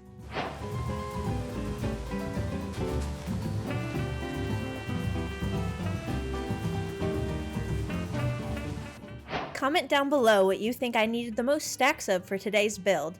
If you guess correctly, you win bragging rights and an ego boost. A quiz is available on my channel where you can lock in your guess and find out the correct answer. Thanks for playing the Stack Market. We'll see you next time. I had a lot of fun making that, and I hope you enjoyed it too. But if you have any recommendations on how to make the game better or more fun, I would love to hear your feedback on it in the comments below. That being said, we now have all the materials we need, so let's get into the build for this episode.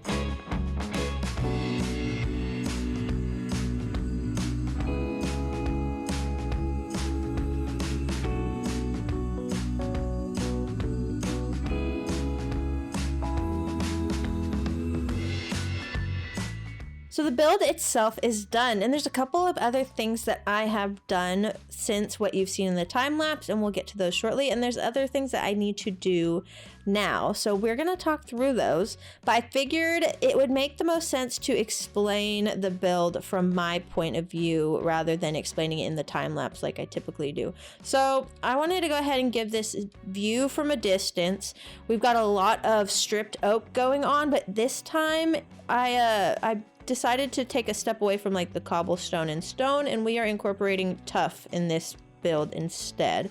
So we've got a tough brick roof, and then this one also we're incorporating some acacia. So I really like how the acacia ties in with the copper, especially when this one isn't so oxidized. I actually need to go in and fix that so that it's waxed and stops aging. But I like how the acacia ties in with the rest of the materials that we've been using nearby. And we got some landscaping I just put in out here. And we're gonna go ahead and go inside, but I think I'm actually gonna take you up to the second floor first. So up here, we've got some storage for just like overflow nether storage, because I have a double chest in my storage unit in there, but it's not really enough to start holding all these items when I start to get them in bulk. So we've got all of these, and up here, aside from that, we've just got some workstations. We've got some plenty of item frames that need to be filled in, which I actually want to do that here shortly, but there's something else I got to do first. So I do want to get these filled out with maps of the surrounding area, but I would need maps to do that, and I can make my own. But down here, like I said, it's a large interior that I needed to fill out, and I was trying to think, with it being a travel center / train station, what can I put in here that's going to make the most sense? So I figured, why not incorporate in some cartographers? So we need to go ahead and move some in, and then that way I can get maps. I can buy maps from them to start putting in these item frames. But I figured it would feel like this is the help desk. We've got a cartographer here. We'll have like maps on display, almost as if they're for sale. And then we've got 4 other trading stalls over here. Because I feel like 5 cartographers is probably more than enough. I don't really use cartographers that often anyways. But I figured we could go ahead and move them in right now.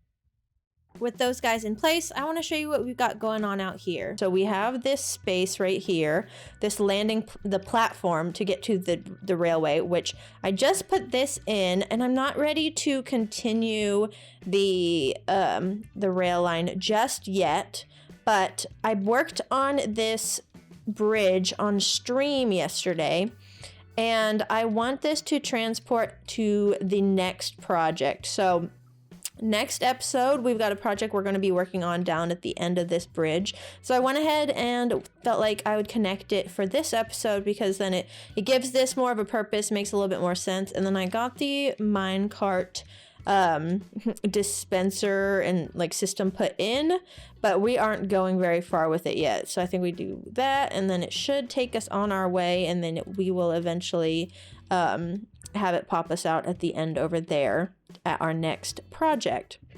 So let me go ahead and put this in. I think if I just do that, yeah, so that takes it, the cactus takes the cart, puts it in the hopper, puts it back in the dispenser so that we can easily dispense carts. Don't really know what to do with this block because it's supposed to be like covering this redstone dust. Maybe I'll try like a iron trapdoor or something. I don't know, but it's kind of like that's a tripping hazard. So I gotta brainstorm what else I can do with that, but it seems like this is probably just gonna have to be the way it is. So now that we have the villagers in place, I'm gonna go ahead and take care of those maps like I was talking about. So I did actually put some in here from earlier when I was purchasing from these guys.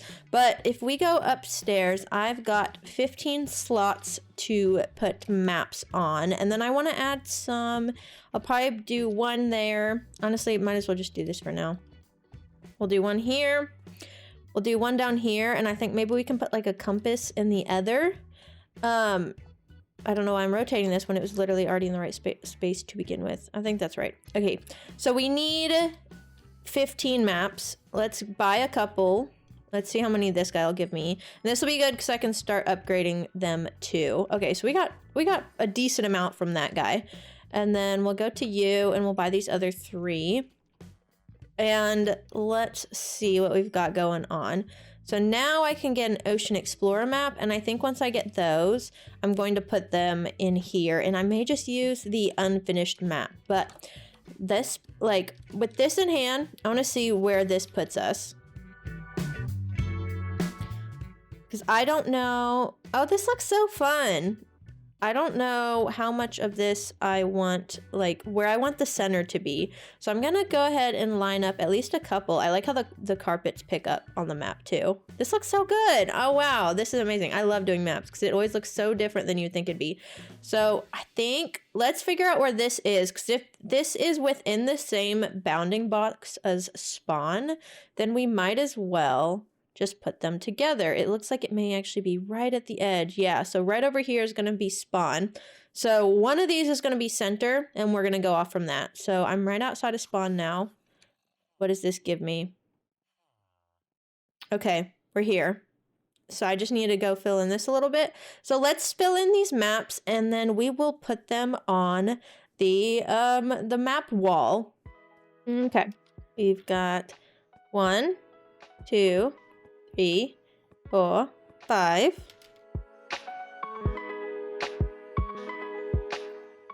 6, 7, 8, 9, 10. 11, 12, 13, 14, 15. Cool. So after I got those ones put in, I went ahead and did the same down here, but I actually locked these and put a date on them. So we've got those in place, and then I'm going to go ahead and craft a compass and put it here. And I think I want to try to buy one of these Ocean Explorer maps and see how that looks, because I do feel like these walls are quite plain. They need a little bit more color, maybe more paintings, but honestly, I feel like more maps would be more fun. So I may try to find some ways to add a little bit more decoration to the walls and just bring more color in. But we're gonna start with compasses and other maps and go from there. So I've got my compasses, but I'm gonna buy an Ocean Explorer map first, because my main thing is I wanna see how that looks in an item frame. If it's going to actually, okay, so it doesn't even look like much right here, but I think, so if I put it in, it looks like that. Okay, look at my little guy right here. Okay, interesting. We're gonna take that out. I think for now, I'm just going to leave this up here. And we'll go ahead and put the compass in. I've actually done a couple of buried treasure maps, and I always just leave the map in the chest when I'm done with it because I never know what to do with them. And I kind of want to go find a couple of those and see if I can find them. And if so, I'm going to put them on the wall. And I may actually just try to look for some shipwrecks while I'm at it. So let's go do that real quick. I must have missed this the last time I came this way, so I think I would remember. But this is a crazy generation. It's like, I think it's an acacia biome. That's pretty cool. I like it.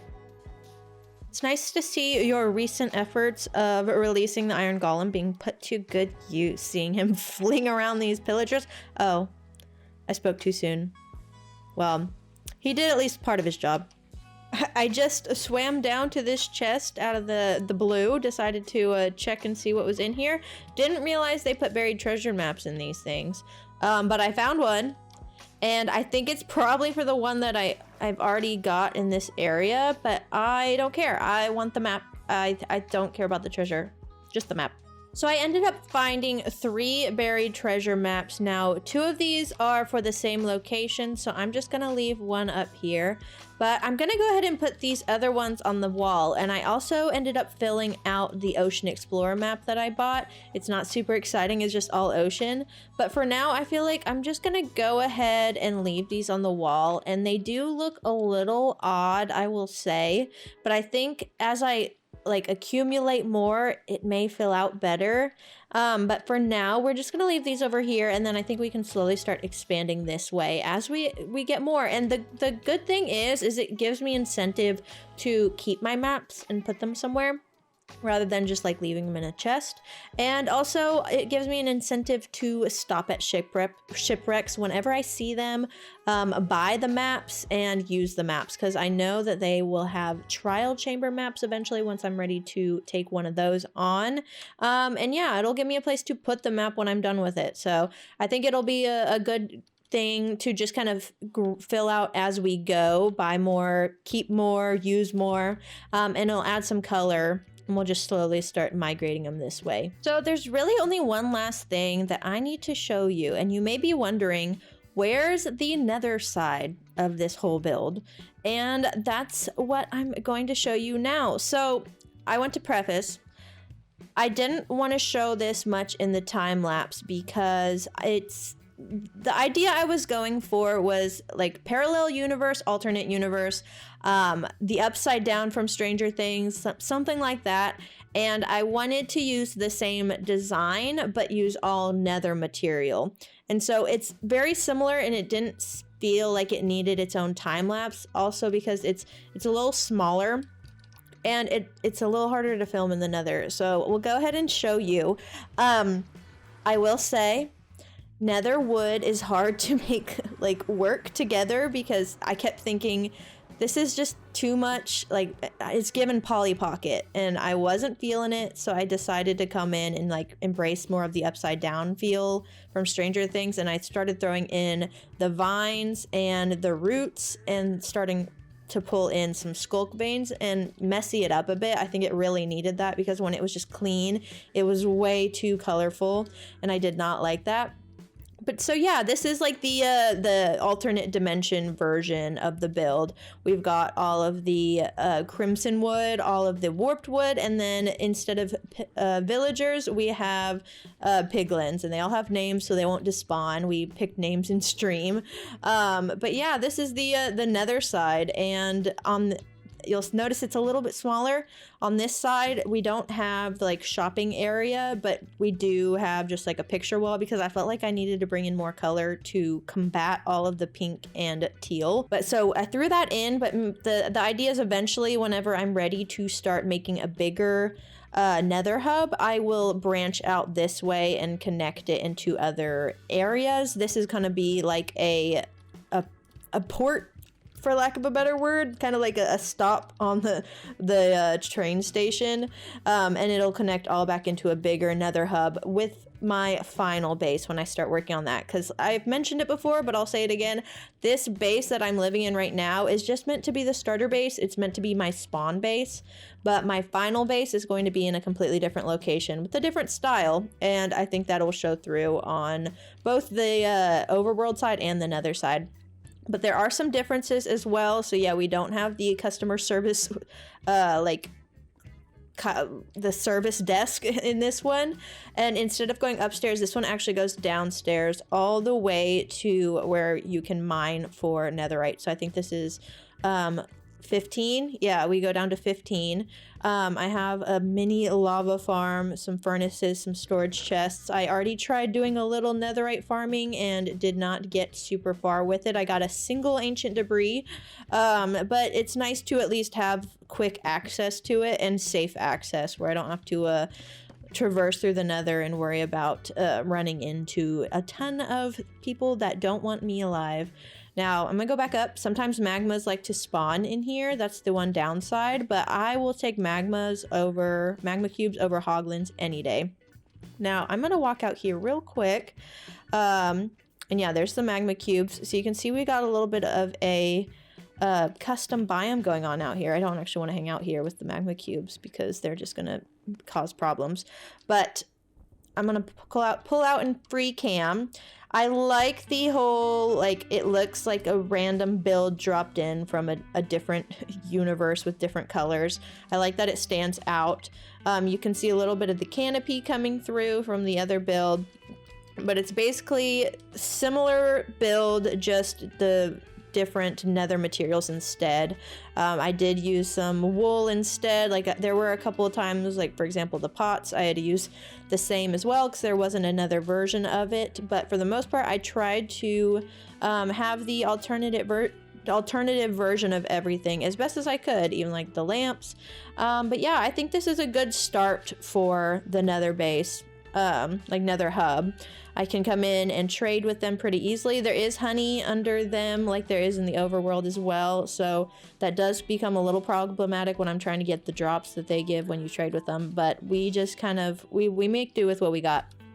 And one thing I didn't consider, I can't open this ender chest without them freaking out, and I also can't wear anything. I can't forget my gold items without them freaking out either. So I have come through here and tried to get them to use their crossbows on me so that they will break and they won't have them anymore. And I did that for quite a while, not a single crossbow break, and I actually lost one guy in the process. So I'm hoping over time that the crossbows will break and that won't be a problem anymore, but I just gotta make sure to be careful and only use the ender chest when I really need it. Maybe I'll move it where they can't see me, and always remember my gold, but they don't hit that hard. I just gotta remember to take off my thorns chest plate because I'm not trying to harm them in the process. But yeah, this is the nether side. I'll take another little once over, but yeah, it's parallel universe, very similar design, just different materials and a different vibe altogether. That is going to do it for today's episode. If you stuck around to the end, thank you so much. You are literally the best. I've got to be careful with my camera not to turn it too far over because we have started the next project in the live streams. If you want to join in, come hang out and chat. It is twitch.tv/madsbeef. We would love to have you there. But yeah, I'm going to go ahead and turn this way so there aren't any spoilers. But this was a big project. It ended up taking me a little bit longer than I had expected, but overall I'm pretty happy with the outcome. And if you liked it, I would really appreciate it if you could leave a like on the video. Do not forget to comment what you think I needed the most in the stack market, what block I needed the most of. And if you wanted to go ahead and subscribe, we've got some more fun stuff coming next week. So I would love to have you here, and feel free to join the Discord. And I hope you have a great rest of your morning, day, or night, whatever it is for you. Thanks. Bye-bye.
I found this exposed skeleton spawner while exploring the world a while back, and I've had it in the back of my mind ever since, planning to turn it into a skelly farm as soon as possible.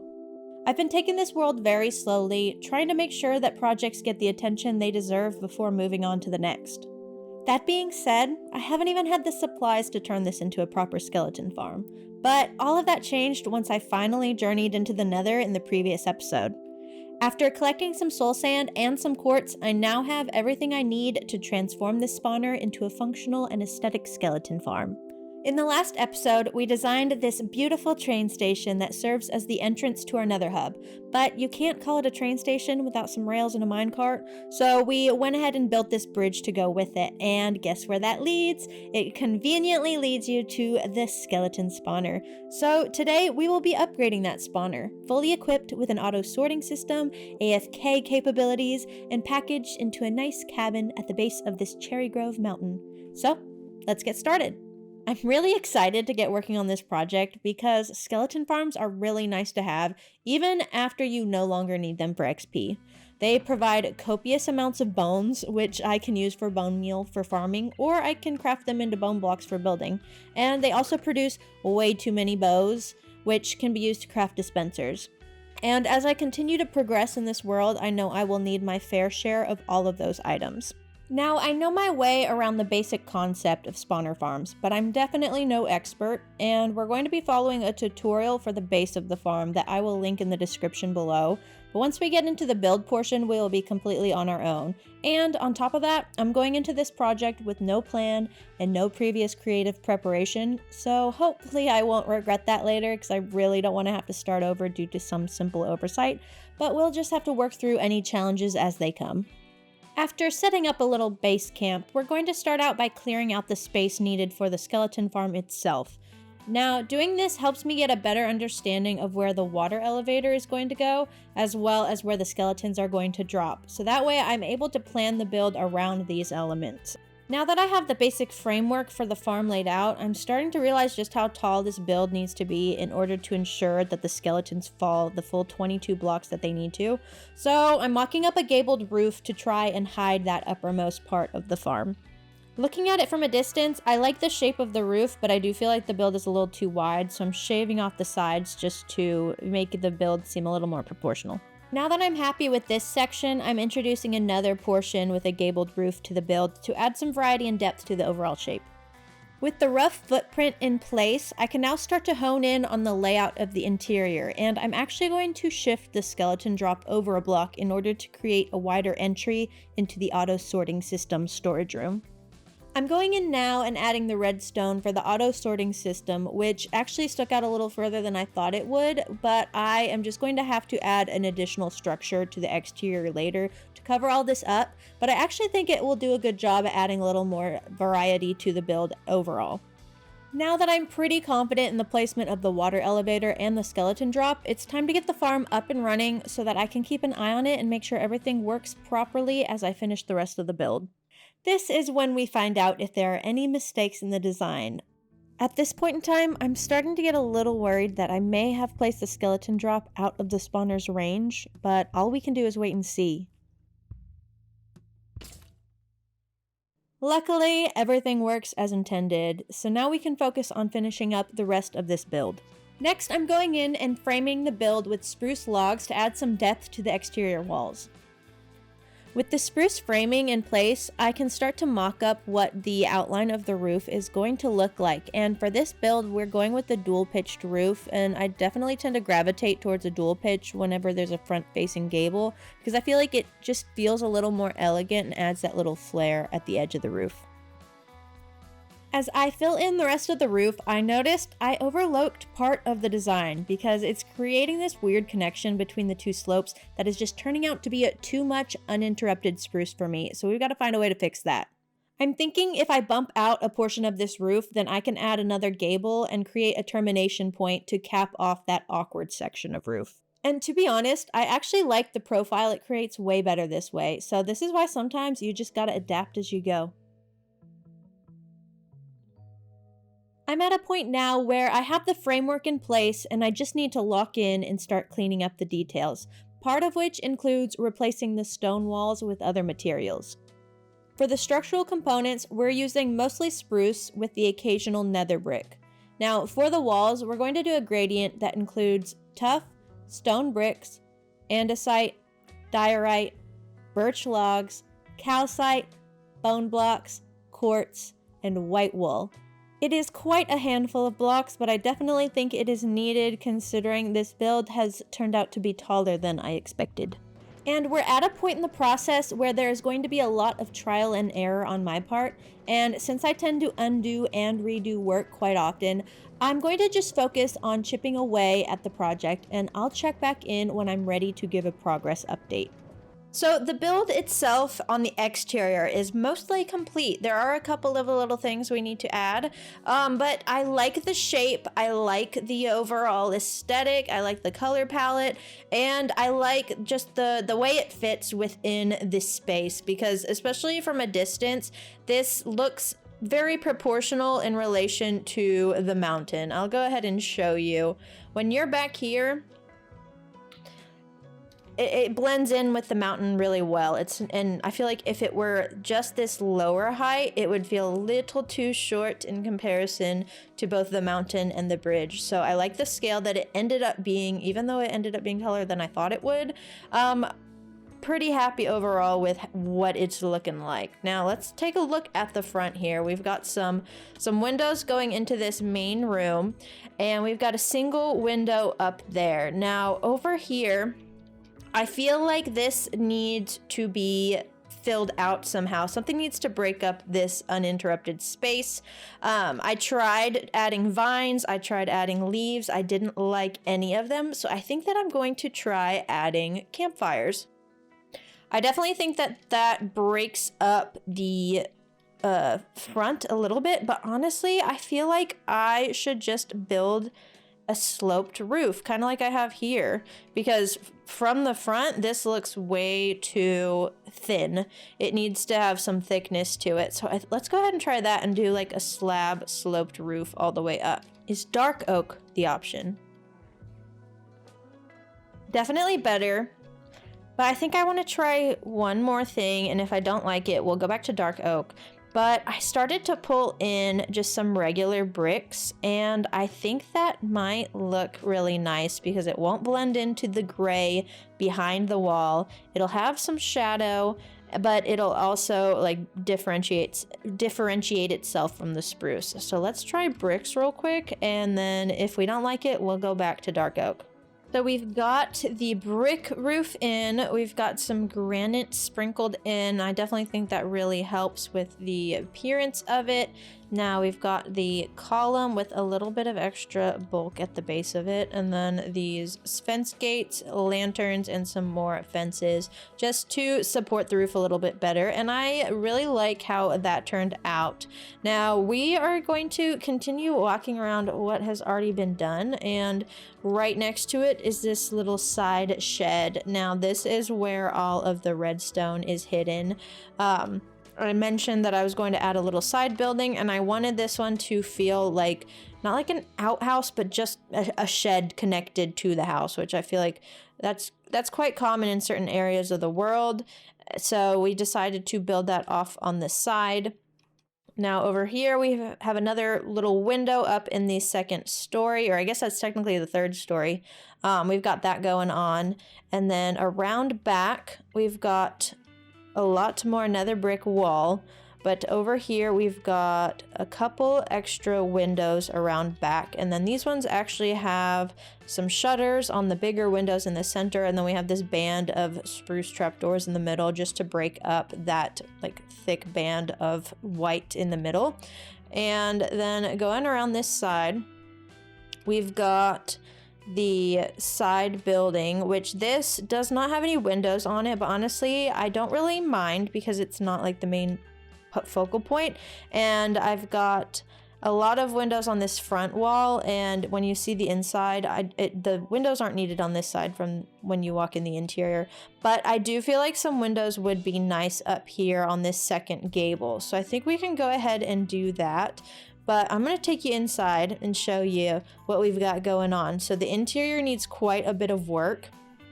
And the reason why I don't have windows yet is because you can't even see out of anything that is up there. So we're going to have to do some work on the interior here after we figure out where these windows are going to go so that you can actually see out when you're up here. Okay, as I place these last panes, I kind of have two questions. We can either do a window like this, where it kind of almost follows the slope of the roof, or we could do it like that, and they do have their varied heights. Or the other option would be to lower this all completely, which I don't think that I'm gonna like that. So it's kind of option A or option B. Yeah, I definitely think option B is the better choice in this situation. But with those windows in, I think that we can basically call the exterior complete. I think the last thing I need to show you that I haven't run by, this is what's underneath the minecart dispenser station. I just decided to block all of this in with more trapdoors, kind of like the shed on the side. It's supposed to be more of like a maintenance area, so we're just hiding most of that. But since it's under the bridge, it's not that big of a deal. I did have a makeshift sheep farm going. Don't know what happened to the sheep, but I can only guess considering there's some cooked mutton in here. I don't know if just like it got struck by lightning or something. I'm really not sure, but it's had this trapdoor over it the entire time, and next thing I know, it's gone. So we've got a handful of wool that we can use, but luckily we don't need any more for the time being. Now, before I get going on the next part, which is going to be the interior, I want to show you what we do have going on. So you saw upstairs, we've got this on the main floor. We've got this water column which connects to the skeleton spawner. This is where they come up. There they go, and then they cross over, and then this is where they fall down, which I actually need to take some of these guys out real quick.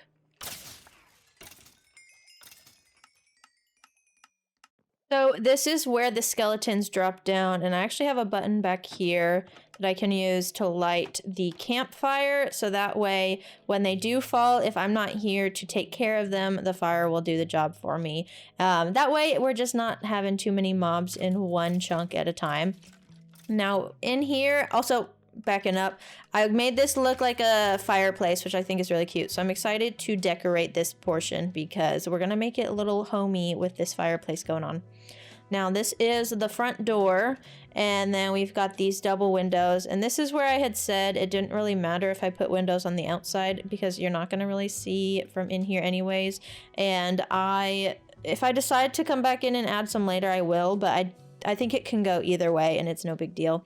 And here we'll make this like a little living room area, and then back here is where the auto sorting system is. So we've got plenty of bones, we've got plenty of arrows, and then we've got plenty of armor, tools, I guess not even tools, just armor, and then we've got a lot of bows, which I have been combining just to reduce the amount of space they take up in this storage system. But do know that most of these are like a combination of 6 or 7 bows that I've just put together so that they were more durable and didn't take up as much room. Back here is nothing. This is kind of where you can see into that shed area and the redstone area. I don't plan on sending anybody back there. And then over this way is a very tight and cozy enchanting setup, but it has all 15 bookshelves, and you can see we've got the glass showing into the skeleton lift-off chamber on multiple sides. Now, this is the base of the stairs, and we got the drop area there. If you go down this way, this is the basement area, and I actually decided to connect this to a light switch, which I'm actually going to turn on because I don't want to make you guys listen to the sound of skeletons on fire for the rest of the video. But this is the actual spawner area, and I did end up decorating the interior. I really like this block palette. I wanted to incorporate the nether bricks because when you get the chiseled variant, they have a skeleton face on them, or I guess it's technically a wither skeleton, but who cares? It's a skeleton. So this is the area for the spawner, and then yeah, it's just connected to a light switch, so I can turn this off if I don't want it running, which is really nice. And then yeah, we just got this staircase down here, which I need to do some decoration in, but it'll probably be pretty simple. It'll be just like a storage room. And then yeah, that's most of the interior. So I'm going to get going on working on the interior, and I think we can kind of work on it together. I don't think it needs to be super ornate. It's just going to be kind of like starter base style, starter home, and I think it'll be really cute and cozy, especially with the colors with the brick and the warm tones, and we're just going to work through it as we go. So I definitely want to put a couch around the fireplace first, but I need to keep this walkway clear, as well as this walkway. So we're gonna try to set them off in this like inner rectangle here while maintaining all of the main paths of travel. We're going to use beds to make up the main portion of the couch. So I think that we can place that there and still keep a decent, actually no, I think we'll push this back one further. I think that'll be good. And then we'll go, let's do this way and this way. Actually, I think I want this on this other side right here. So I think like that. That'll be good. It lines up with the columns right here. So let's do that. And then I've got some dark oak trapdoors to put on the ends to just finish off the edges. I think that that should be good for the couch. Now, next up, let's do a good old striped rug. So I think we'll do white on the outer stripe and then go from there. And then black on the inner stripe. So I think that I like the way that that's looking. Now, it feels like we need to add some details above the fireplace. So I definitely need a light. So I'll probably just put a lantern at the top. And then I'm thinking of painting. And then I may come back in and put some mini blocks on this mantle. Ooh, yes. I love this painting so much. I use this in the iron farm. It's like almost a skeleton in a bath, which I like, so that's fitting for the area. Let's go with that. I went and got some candles. I feel like that's gonna look nice on the mantle, so we're gonna do 4. And then we're gonna do a little mini bone block for this side. Now I think I'm gonna have to scaffold back up, but we will, nope. I'm trying to, I want it to be like with the other side this way. Can I not do that? I guess that's not an option, but we'll go with a bone block. And then we got some candles. I need to light those. So let's go ahead and light them now. I think that'll be a good start.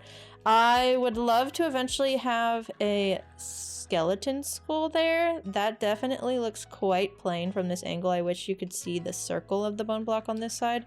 But yeah, eventually we'll go into like a ancient city and get a skeleton skull, put that there, and then we'll replace the bone block with that. I don't really want to put anything on this wall because I don't want to block the window, but I think like centered on the door, we can do like a grandfather clock here. So let's try that. So we've got a barrel and a bell, and then we'll do just a spruce plank up here with chains to connect the bell, and then we're gonna do some spruce trapdoors around here. I definitely got this design from Pinterest like many years ago. I say many years ago, it's probably like a year ago, but I use it all the time, and I definitely like to throw these in when I have like this small space that can use some vertical decoration. I need to add the clock up here, so I'm gonna go grab that and then put that on. Now with the clock in place, I think next we need to focus on getting some more light in here because it is starting to feel very dark. I have got some spruce fences and some lanterns, and I think that I want to center on the fireplace and then center here. So it's gonna go about there. And I think we'll drop down and do a light feature. We'll do all four sides here, and then we'll do one more in the center. So let's break this and then do these 5 lanterns and see how that looks. And that definitely adds some much needed light, and I think it's a good height from both this upper level and the lower level. I grabbed some barrels because I feel like it would be nice to have a storage credenza back here. So I'm gonna do that. I'll match the width of the couch. And then I think it would be nice to have a little shelf above. So let's go ahead and throw that in. So looking at this, I don't really like the amethyst in this room. It just seems very out of place with this color. So we're gonna take that off. And I think it looks fine with just this. I actually think it looks a lot better without the amethyst because with these shaders, it was giving it a weird purple glow, and it looks a lot better without. I feel like we need something up here. So I was kind of thinking if I went ahead and did some shelves, that might be nice because then I can put a lantern up here and start to brighten this area up because it is quite dark as well. And then we'll go in and do some bookshelves, I think that'll be nice. Actually, I think since I can reach this from here, I'm going to put that bookshelf on this upper shelf, and we'll put an anvil there so that I can use the anvil since I can actually reach that one and I can't really reach the top. So we just pop you here and then we'll call you good. So I think that does it for this first living room area. So next, I think we're gonna go this way. And I don't really want to put any furniture here because it's pretty narrow anyways. I don't want to block the walkway, but I think a painting would be nice. Let me see if I've got stuff to like block this in. So we've got 1, 2, 3. I think a 4 wide painting would be good. Yes. Okay. I want him. I want the skeleton. Fits perfectly within the purpose of this whole building. We'll go ahead and put a lantern here so that we can get rid of this torch. And let's put a potted plant in the corner. Actually, I have one right here. Put a potted plant there. Put you here. And you here. And I actually think I just need some leaves. So let me go grab some because I know I have some out here. And there we go. I'm actually surprised this is the first potted plant I've put in this build so far. Now we've got to figure out what to do down in this basement. So I think as far as the walls go, I'm going to keep them stone because I'm fine with it feeling like a basement. But I think I want to do some storage, and the farm itself produces a lot of armor that can very easily start to overflow.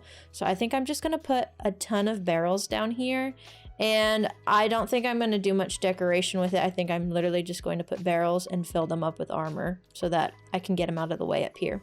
Okay, so we're going to fill this up with barrels. And I know that I said I wasn't going to decorate, but I feel like this place just deserves to have a ton of armor stands. I don't know why. I mean, if I'm going to be storing armor down here anyways, might as well. We're just going to pack all these in with armor stands, minus the one with the light switch. And then that way I have a place to put all of the armor as I bring it down here as well. And it can kind of help me understand what is stored where. And with all of the armor stands filled out and all of the armor brought down to be stored down here, next up we need to figure out what we gotta do next. Now at this front entry, we don't really have anything going on here right now, so I'm thinking we'll just go ahead and do a little bench with this bed, and then we will pop a decorated pot in this corner as well so that we can get some greenery in here, and I think that'll look nice. And fill out that kind of like odd corner. The only room that's left that still needs to be decorated is this room up here, and I've gone ahead and started to finish out the build, just started to clean up the walls and the ceiling, but I actually have plans for this room that deserve its own episode, so we're going to be tackling this at a later date. But that being said, I think the entire interior of this build is done. That is going to do it for this episode. If you stuck around to the end, thank you so much for watching. And if you liked it, please consider subscribing if you haven't already and leave a like on the video. Maybe even comment what you would like to see me work on in the future. But that being said, wherever you are in the world, I hope that you have a great rest of your morning, day, or night, whatever is for you. Thanks again. Bye-bye.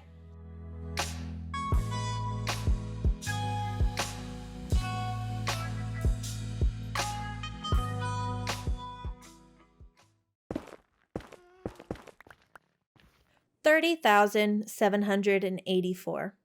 That's how many blocks of netherrack I've mined.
One of my favorite things to do in Minecraft is a mindless task while watching a movie or TV show.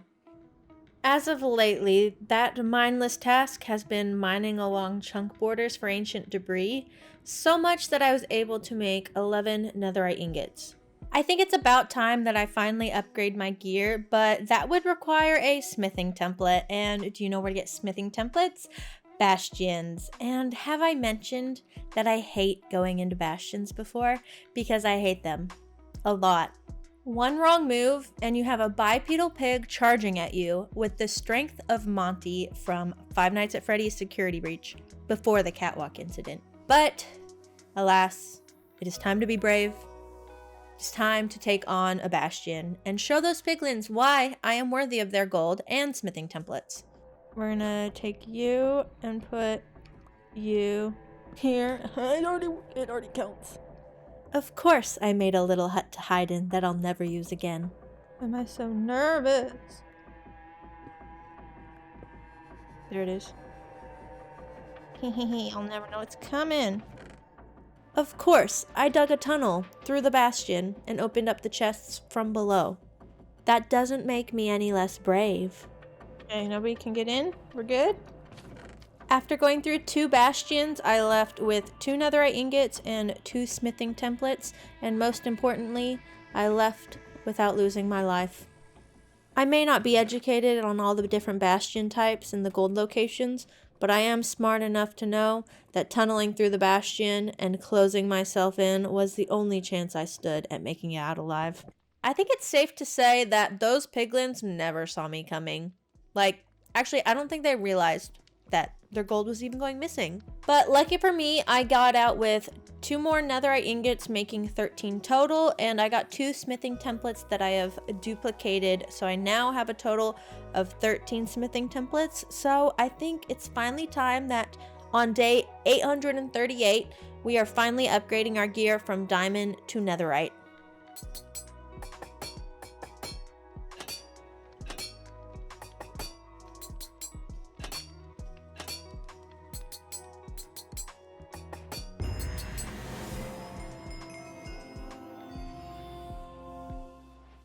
I do look good in netherite, but you know what would look better?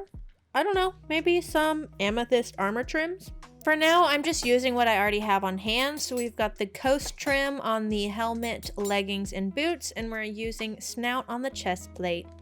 There's just something about wearing netherite armor that feels prestigious. And while we're on the topic of upgrading, I think it's finally time that we upgrade this whole village. It is long overdue. We've had some portions that have been a little neglected because I knew this episode was coming and I just wanted to wait until the time was right to finally transform this village. Now, this is going to be a 3-part series because typically I like to focus on one build per episode, but each part is going to have a handful of different aspects of the village that's getting updated. So today's episode is going to be focused on the animal barns.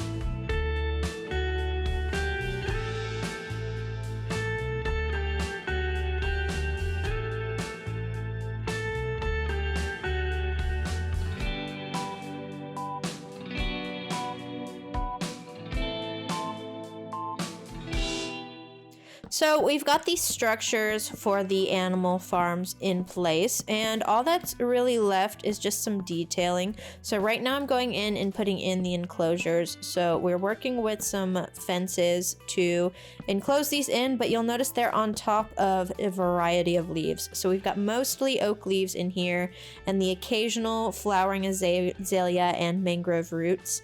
And then I'm going in and popping in some sea pickles just to kind of act as a buffer between the main path and then these fences, just to add a little bit of depth to the height changes. And then we've got some pens over here that you saw in the time lapse. So this one is going to be the cow stable, cow barn. And the main goal was just to have an open space for them to roam and then a covered space so that there's a structure to go along with it. But it's pretty informal and pretty simple, and I mainly wanted to just have a place to keep them so that I could get them out of this pen that wasn't even meant to be a pen to begin with. And then over here we've got the chicken coop. So if you look closely, we've actually got a hopper in the corner, so I'm gonna put some chickens in there, and then we'll also have some free roam chickens. But that hopper leads into this barrel so that we can collect some eggs that we'll eventually use later when we're ready to make some wither roses. That'll come in handy for those.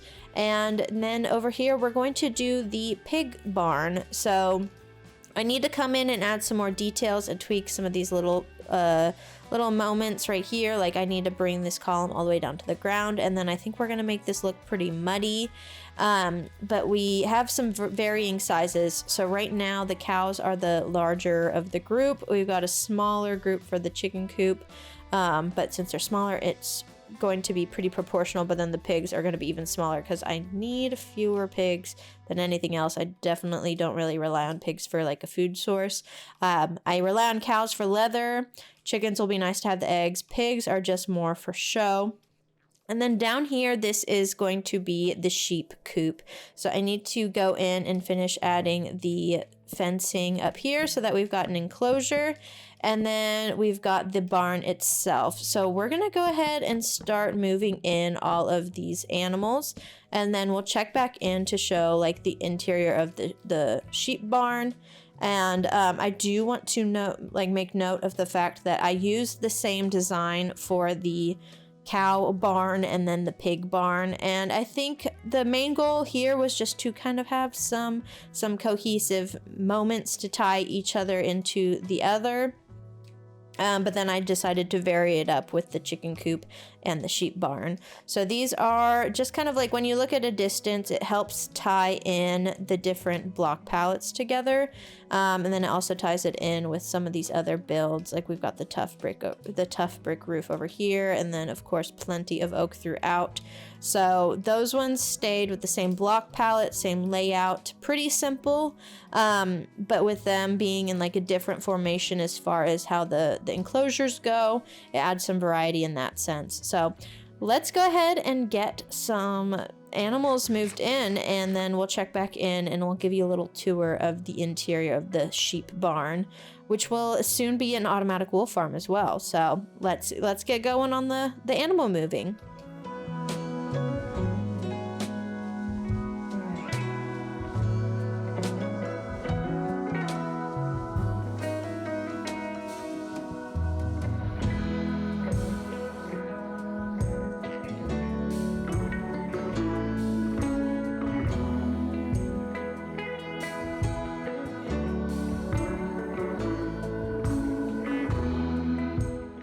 So we've got all of the sheep moved in, but we do need to keep up with breeding them because I need to move at least 16 downstairs so that we can set up the auto sheep farm.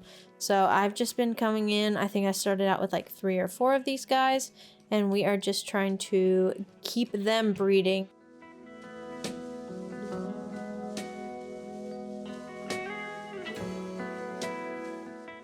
All of the animal barns are set up and ready to be put to use. So we're gonna go through and do a quick little tour of what we've got going on and then show you through the auto wool farm.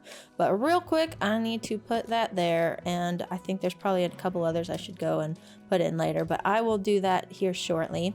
So here is the cow farm.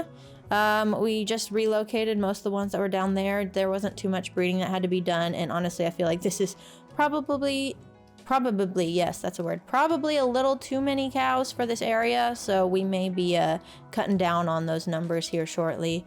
But I do kind of want to get like a proper leather farm, so maybe I'll do a hoglin farm in the future. But I really only use the cows for the leather at this point. And up here we've got the chicken coop. We've got plenty of chickens in there where they're laying eggs, and they are getting to work quickly. Okay, goodness, they really stocked up since I last checked there. So I've just been hatching these eggs in here as often as I can just to try and fill out this middle barn a little bit more, but they do like to gravitate around the corner at the trapdoors. They get a little confused. I don't blame them. It is a little confusing over there, but we just need to get... Okay, I guess you could be a free roam chicken. I just want a couple more chickens in here to free roam so that when they do gravitate towards those trapdoors, this still looks like it's filled out quite a bit. And then I will just be saving all these eggs for whenever I decide I need wither roses. And then heading this way, we'll head over towards the pig barn, and we did get some detailing done to the ground, so it looks a lot more muddy than the other two. And I think that this maybe could have a couple more pigs. Let's go ahead and make a couple more. But overall, I think this is probably a good size. And I don't need too many pigs, so I'm not planning on really growing these numbers, but it's good to have for show. I think it just does a good job at filling out some of this open space, taking up some more space without having to be like a massive structure, and it's a little more naturey, bringing the nature in. And again, pigs also have trouble with these trapdoors, like obviously all the mobs do, and it's quite irritating. And then over here, we've got some sheep going in here. We might get a couple more, and honestly may throw in a couple more colors as well. But overall, I think that the quantity is pretty good because there are also some that come to the inside as well, that they hang out back here. And down here is how we get to the wool farm. So we've got this set up and running. I've got the colored wool behind them in the back so I can tell, since they don't really show their color whenever they're sheared in here in Java. And then we've got every single color of the rainbow. And I do want to get some overflow chests going here for storage, but we're not at that point yet. So I'll probably add that in later once I need the extra storage. And then back here is just how you get to the farm part. Not super exciting, but we just got all the storage chests down here that are collecting all the wool. And it's just starting to get running. So we are about... it looks like most of these have about like 15 to 20. And then back up here, if you go up the ladder all the way to the top, we have just a hay bale pile, some decoration, a little workstation, and a bed up here, along with a table. So just a small little mini base, a micro base, whatever you want to call it. I like throwing those in as often as possible because I very frequently will just be out and about and it starts to turn night and I'm just looking for whatever bed is closest. Now that is 4 animal pens down, but there's actually one other project that I want to get working on.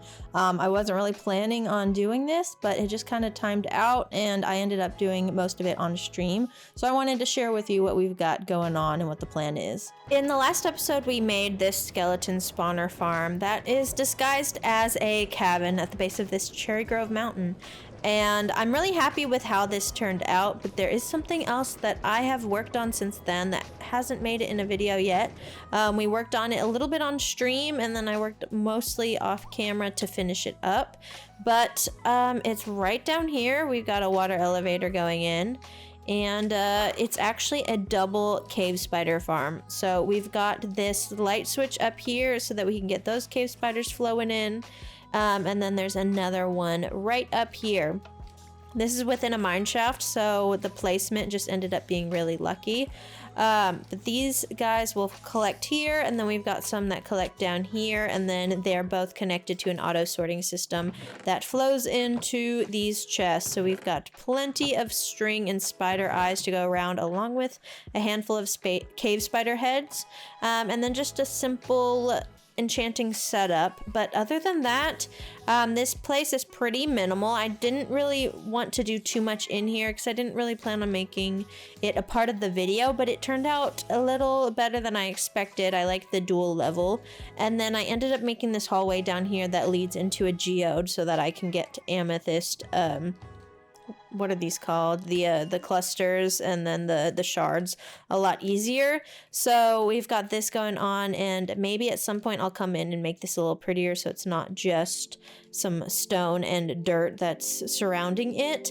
But I do want to go ahead and make a building just to lead into the entrance. Nothing too exciting, but just enough to cover the entrance in and then the exit so that I don't hop up in the middle of the night and get surprised by other mobs. So I feel like we should go ahead and just do something really quick out on the exterior, and maybe we'll pull in some of the amethyst blocks. We'll see. I don't have much of a plan for it yet, but I'm gonna go ahead and hop on a live stream and do something with that, and I'll check back in and show you what we've got. And I'm excited to see what we come up with, but I have enjoyed having this spider spawner farm as is. It's nice to have plenty of string and spider eyes. I don't really need the spider eyes too much, except for when I make the occasional splash potion of weakness for villager zombification and curing. But as far as string goes, that is something that's nice to have whenever you want to make a lot of candles or scaffolding. So I wanted to go ahead and make use of the double spider spawner and get a farm going so that we have that to access the supplies in the future.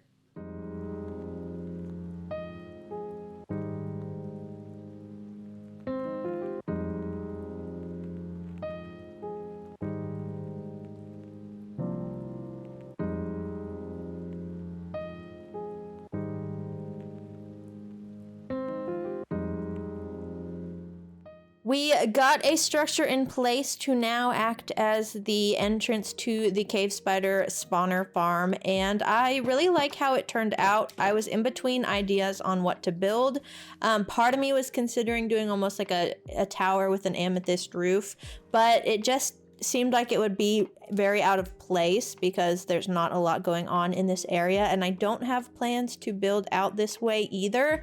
And with this being a more secluded cabin style house, I thought it would be nice to give them a horse stable to go with it, and it sticks within the theme of the other builds I had already done today. So this ended up being what we went with, and I really like just the way it's looking. I like this block palette. I've never really used the polished basalt before, but I've noticed on other builds that it looks like a really nice column.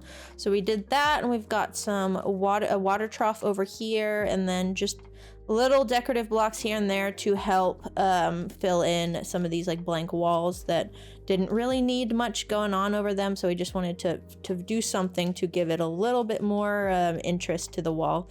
And then inside we've got the horse stables themselves. So we've got a horse here, and then you can cross between the two, and then a horse here. And I have this set up where if I want to get them out, I can open these doors and trap doors, but if I just have one door closed, they can't sneak out on their own. So we've got that, and then all of these other horses that I went and ventured out to find and brought back.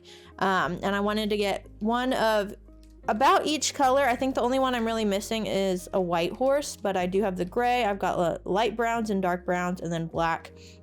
And then, yeah, I'll keep an eye out for some white horses and bring them back when I see them, but I didn't see any at all in my adventures to find these guys. And then just to get into the farm, it's right back here's the drop down. I'm not going to go down there again because it doesn't look any different than it did earlier, but that's the drop down, and then this pops you right back up.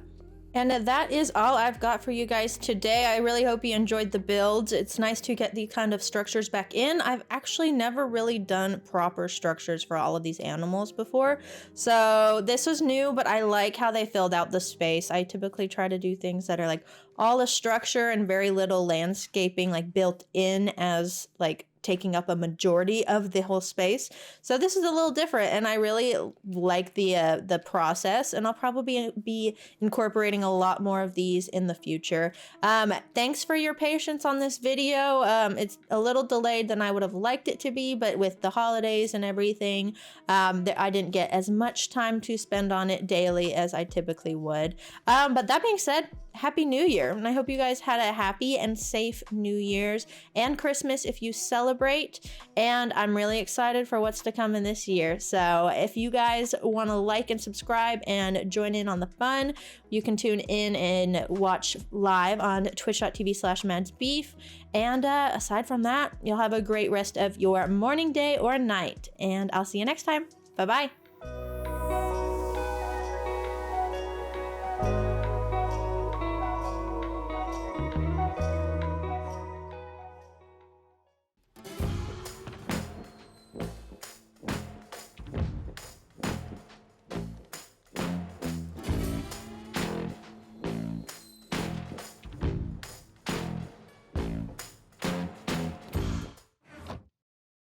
It's time.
I've been holding on to those wither skeleton skulls for quite a while now, but I waited until today to finally take on the wither because honestly, I have no idea where I want to put a beacon. But as we continue the task of transforming this village, I know that the perfect location will eventually reveal itself. In the last episode, we focused on creating shelters for all of our farm animals, in part because I needed a new home for the cows that were living on someone's theoretical back porch. So with them out of the way, we're going to focus on bringing each villager house new life. One thing that I struggle with in Minecraft is building small. I like tall ceilings, spacious walkways, and wide stairwells. So before starting this project, I considered what the best approach would be, and instinctively, I'd like to just tear each home down and start from scratch, building at whatever scale I'm comfortable with, but I've decided to embrace the challenge and try my best to match the existing scale of each house. And I know it will be good practice, and I'll learn new building and decorating techniques I've never had to use before because I've never built at this scale before.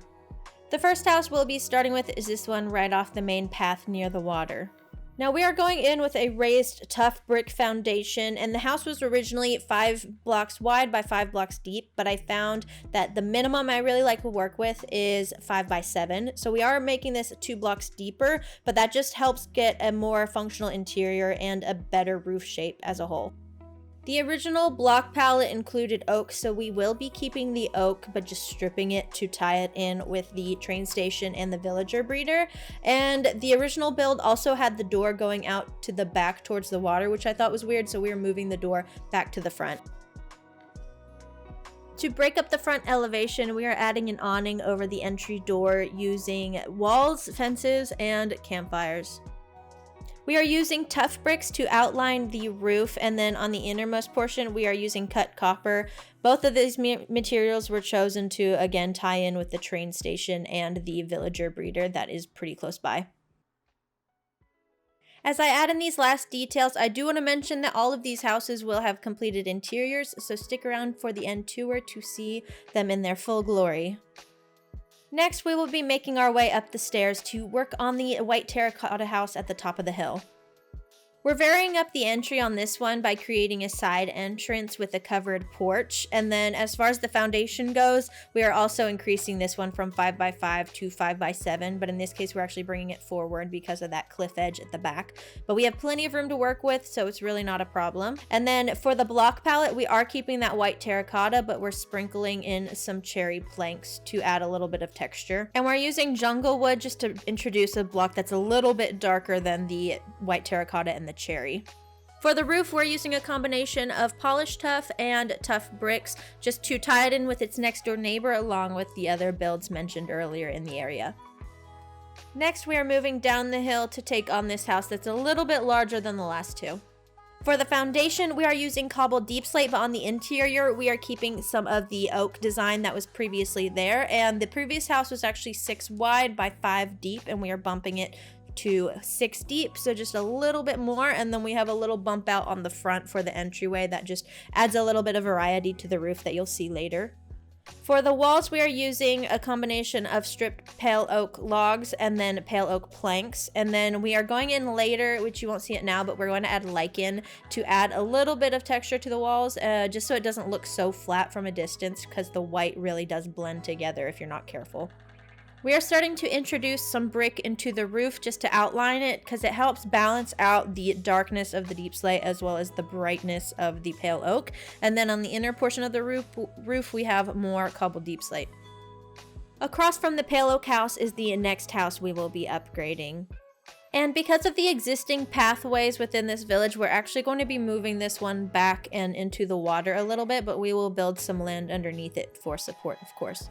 For the foundation, we are matching the original build by using cobblestone, and we're also throwing in some mossy cobble as well, and then we have a side entrance on this one, and the original build was 7 blocks wide by 5 blocks deep, and we are bumping that up to 7 by 7, and then we're also adding a little wing on the right side of the build. For the walls, we are using a combination of mud bricks, jungle planks, packed mud, and brown mushroom blocks, and then occasionally we're going to throw in a little bit of weathered copper. And we are outlining the roof in polished deep slate, and then the inner portion of the roof is deep slate tiles. The next house is actually the exact same as the previous one, but on a different side of the hill. Unlike the last one, we're actually going to maintain the same size as the existing footprint. We are just pushing it away from the path a little bit, but instead of cobblestone, we are using tough bricks. The walls for this one, we are staying true to the original and keeping the white terracotta block palette going. For the roof, we are going with spruce, but in order to differentiate this one up a little bit from the original, we actually threw in a dormer on the left side that has a tough brick roof. And the next house on the agenda is the one right across from the last house where my cows were previously living on the patio. Because of where the bridge sits in relationship to this house, we're actually shifting it to the left a little bit, but we are maintaining the same size footprint. And for the foundation, we are using oak logs, which is kind of similar to what was already there on the patio side. And then for the interior portion, we are maintaining the oak planks. For the walls, we're using mostly light gray terracotta, and then there's a little bit of granite and polished granite sprinkled in, but we're actually going to be raising a portion of this to be double height because I have plans to connect it to that upper level where the rest of the houses and farms are. And for the roof, we are just keeping it simple and doing an outer line of spruce, and then the inner portion is oak, just like the original house. And last but not least, we're going to be taking on this house at the top of the hill near the animal barns. This is one of the only houses where the foundation is not raised, so we have an inset oak flooring that we pulled from the original house, but as far as the foundation, it's actually the same as the walls, which includes stone, stone bricks, mossy cobble, an andesite, and then an occasional cracked stone brick near the chimney. And then for the additional details, we have some spruce and some mangrove thrown in here and there. And for this roof, we are using a brick outline, and then we have a cobbled deep slate on the inner portion of the roof. All of the houses are done, so let's go ahead and take a quick tour through all the interiors, starting at the beginning. So we've got the oak and copper house, and once you enter, we've got a little kitchen workstation, table and chairs, fireplace, and then there's a ladder upstairs with a small bedroom area with a desk, and just we wanted to bring some color in here, and I really like this painting we threw in. It's got a little bit of that color from the copper, so we've got that thrown in up here, and I feel like this is a really cozy interior, and I'm liking how it's turning out. Now you'll notice a lot of these interiors have the same components, but they're just in different arrangements because we wanted to try our hand at different layouts, just to get a little bit of practice. So same thing in here, we've got the little workstation kitchen and the fireplace across, but for this one we've got a big window that faces towards the train station. I really like that view, so I wanted to emphasize it. And then over here we've got a little table and chair, some storage, and then going up again we've got the bedroom with just a different layout, but similar components once again. And then once we head out and back towards this way, we'll head into the pale oak house. And this might be one of my favorite interiors just because of the colors. I really like the pale oak with the copper and then the warm tones of the wood. And we had a little bit more space to work with. So we've got the kitchen utility area over here, and then there's some space before we have some seating and then the fireplace. And then upstairs, we've got just another small bedroom up here with some storage. And then I started to use a lot of these cabinets that are made up of beehives, item frames, iron trap doors in the item frames, and then signs on top. And I really like how these look in these interiors, so you'll start to see those a lot more often. But yeah, that's a cute little way to make a cabinet that has little handles, but not necessarily true storage like a barrel would be. Now in the mud brick house, we've got some more mangrove going in here, and then we've got the little kitchen and utility area over here near these windows. Table and chairs over this way, fireplace there, and then the ladder up is right here. And we had a little bit more room in this upstairs, so we've got a double bed, and then we also got a jukebox and an armor stand, and then this we're treating as like a storage area with more of those beehive cabinets. And I wanted to put a disc in this item frame, but I found out I don't actually have any discs, so I'm gonna have to keep an eye out for one of those. I'm surprised I haven't found one at all in the 1,000 days that I've been been playing on this world, but once we do get one, I'm sure there'll be some cat or like, what is it, C413. We'll throw that in that item frame. Now heading this way into the white terracotta house, we've got pretty simple interior. We've got a sectional sofa around the fireplace this way, kitchen utility on this wall, and then upstairs we've got the bed and the table and almost like a desk right here, and then the beehive cabinet. And I don't know why, for some reason it won't let me sleep on this bed. I had some lichen here and I broke it hoping that would let me sleep there, but for some reason this one, it just says it is obstructed. Even if I break that carpet, it won't let me sleep. I don't know what's up with that. Then across from the white terracotta house, we have the house I've been calling the double decker. So we go in at the entry over here and we have the table and chairs, which this is actually where it was placed in the original house. So I just kept that and then changed it out for spruce instead of oak. Then over here is kitchen utility, and this one has a loft. And then over here we have some chairs with the smoker, which the smoker was also in the original house. I just relocated it. Then back this way is the patio with a little bed, and then we just have a mini garden over this way, and this one's covered. And then up the stairs we've got the bedroom, so another beehive cabinet, and then a double bed in this one, and then the loft down below. And then in the uppermost portion we got a little library with an office, so little desk right here, and then just floor to ceiling bookshelves going on over here. So quite tight, but we're making use of every bit of the space, which is something that has been a fun challenge during this. And then this one actually has this balcony that connects to this upper layer that I created, and then this is the last house. So we rearranged this floor plan a little bit, but overall I like how it turned out. Once you come in, we've got table and chairs this way, and then kitchen and utility on this back wall. And then over here we've got the fireplace with the sectional sofa, and then there's a door back here which I eventually want to make a garden. And then once we go in up here, we can go upstairs, and then this one also has a lofted bedroom with an armor stand and just some bookshelves and storage, and then plenty of picture frames just to bring in that extra color that you need in these little small spaces that have weird like roof materials popping in on the interior. We try to use picture frames and just paintings to cover that up as best as we could.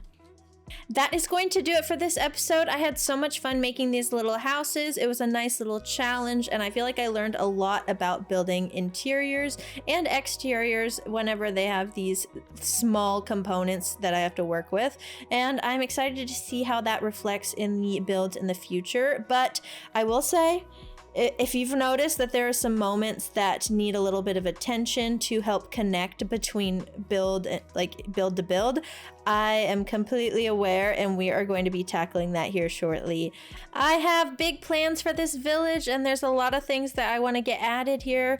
So if you have any interest in seeing that done, please consider subscribing, like the video, comment what you would like to see added to this village, because we're going to be working on that as soon as possible and getting this all connected and perfectly blended from build to build. So let me know your thoughts, and that being said, I hope you have a great rest of your morning, day, or night, whatever it is for you, and I will see you next time.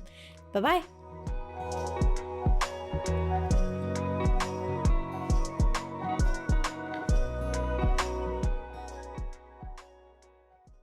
Congrats, you made it to the end of the movie, or maybe you just skipped to this point, but either way, hello, welcome to the stats and achievements portion of the video.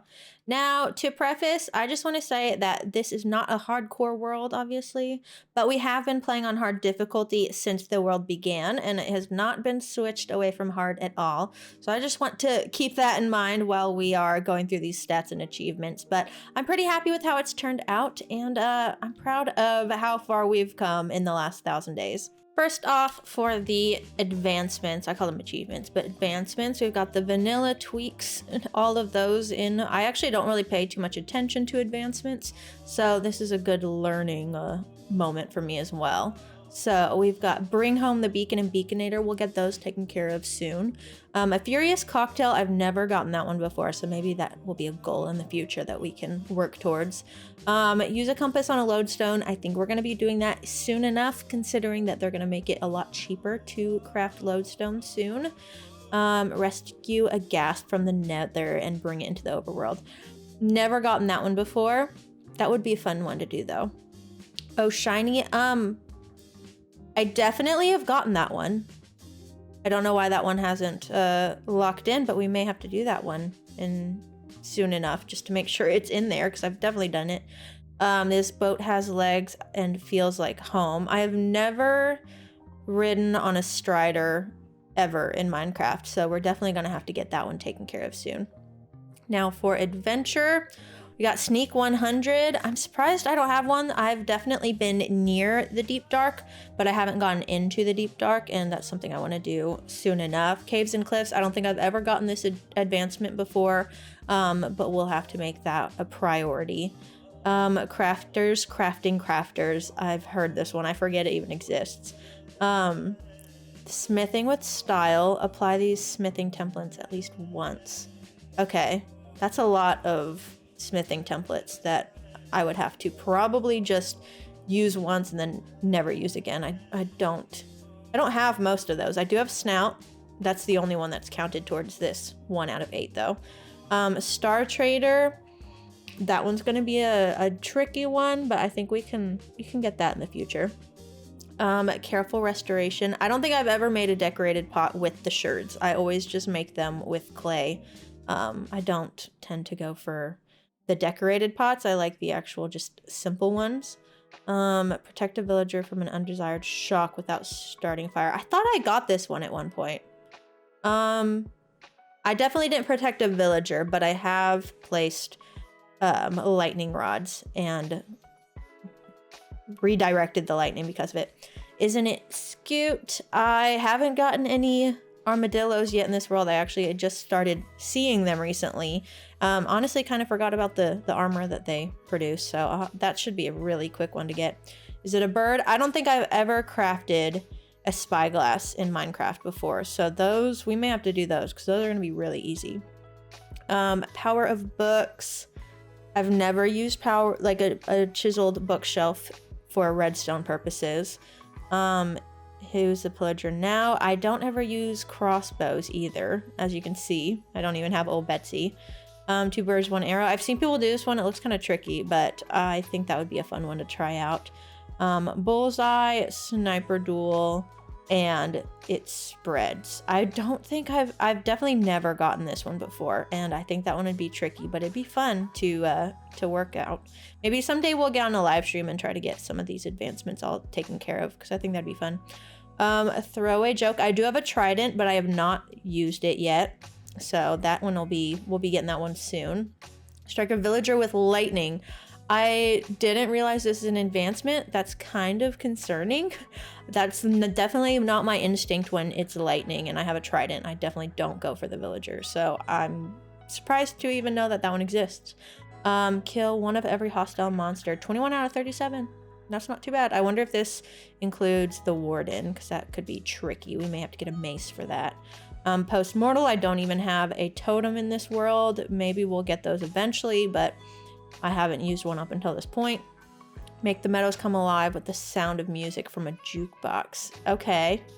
I don't know what it means, make the meadows come alive, but we can get some music playing on a jukebox. Discover every biome. I'm surprised I don't have this one yet. Only 10 more. We could do that. Light as a rabbit. I feel like I've gotten this one, but maybe I didn't walk on powdered snow. And then jump into a honey block to break your fall. I can get that one pretty easily. Under lock and key. I still haven't done a trial chamber, so I haven't gotten any of these.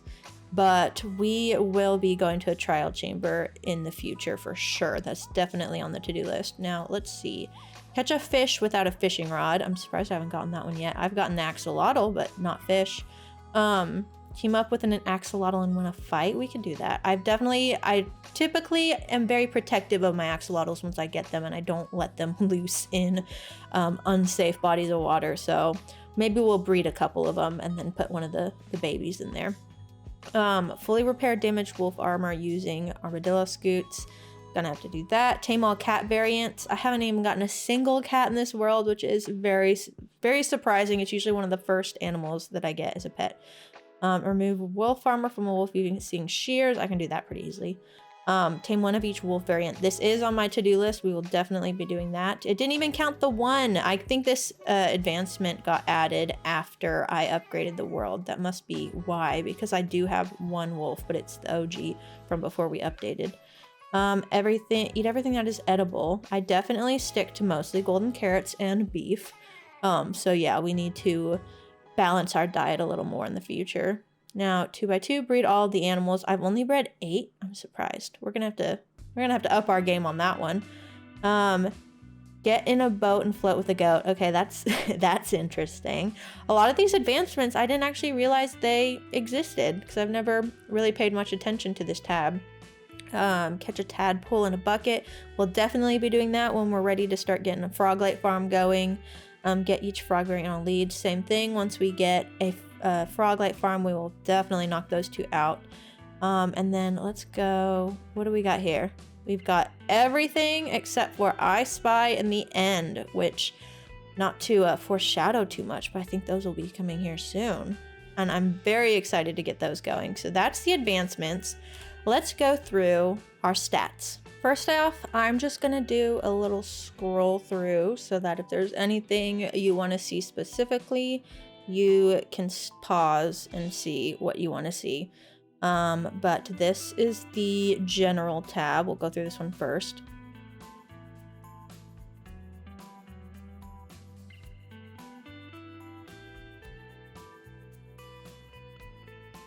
Now for items, I don't want to spend too much time on this one, but I think we can just kind of look at the top of each one. So most of times mined, we've got a lot of leaves, and then second is netherrack, and then third is stone.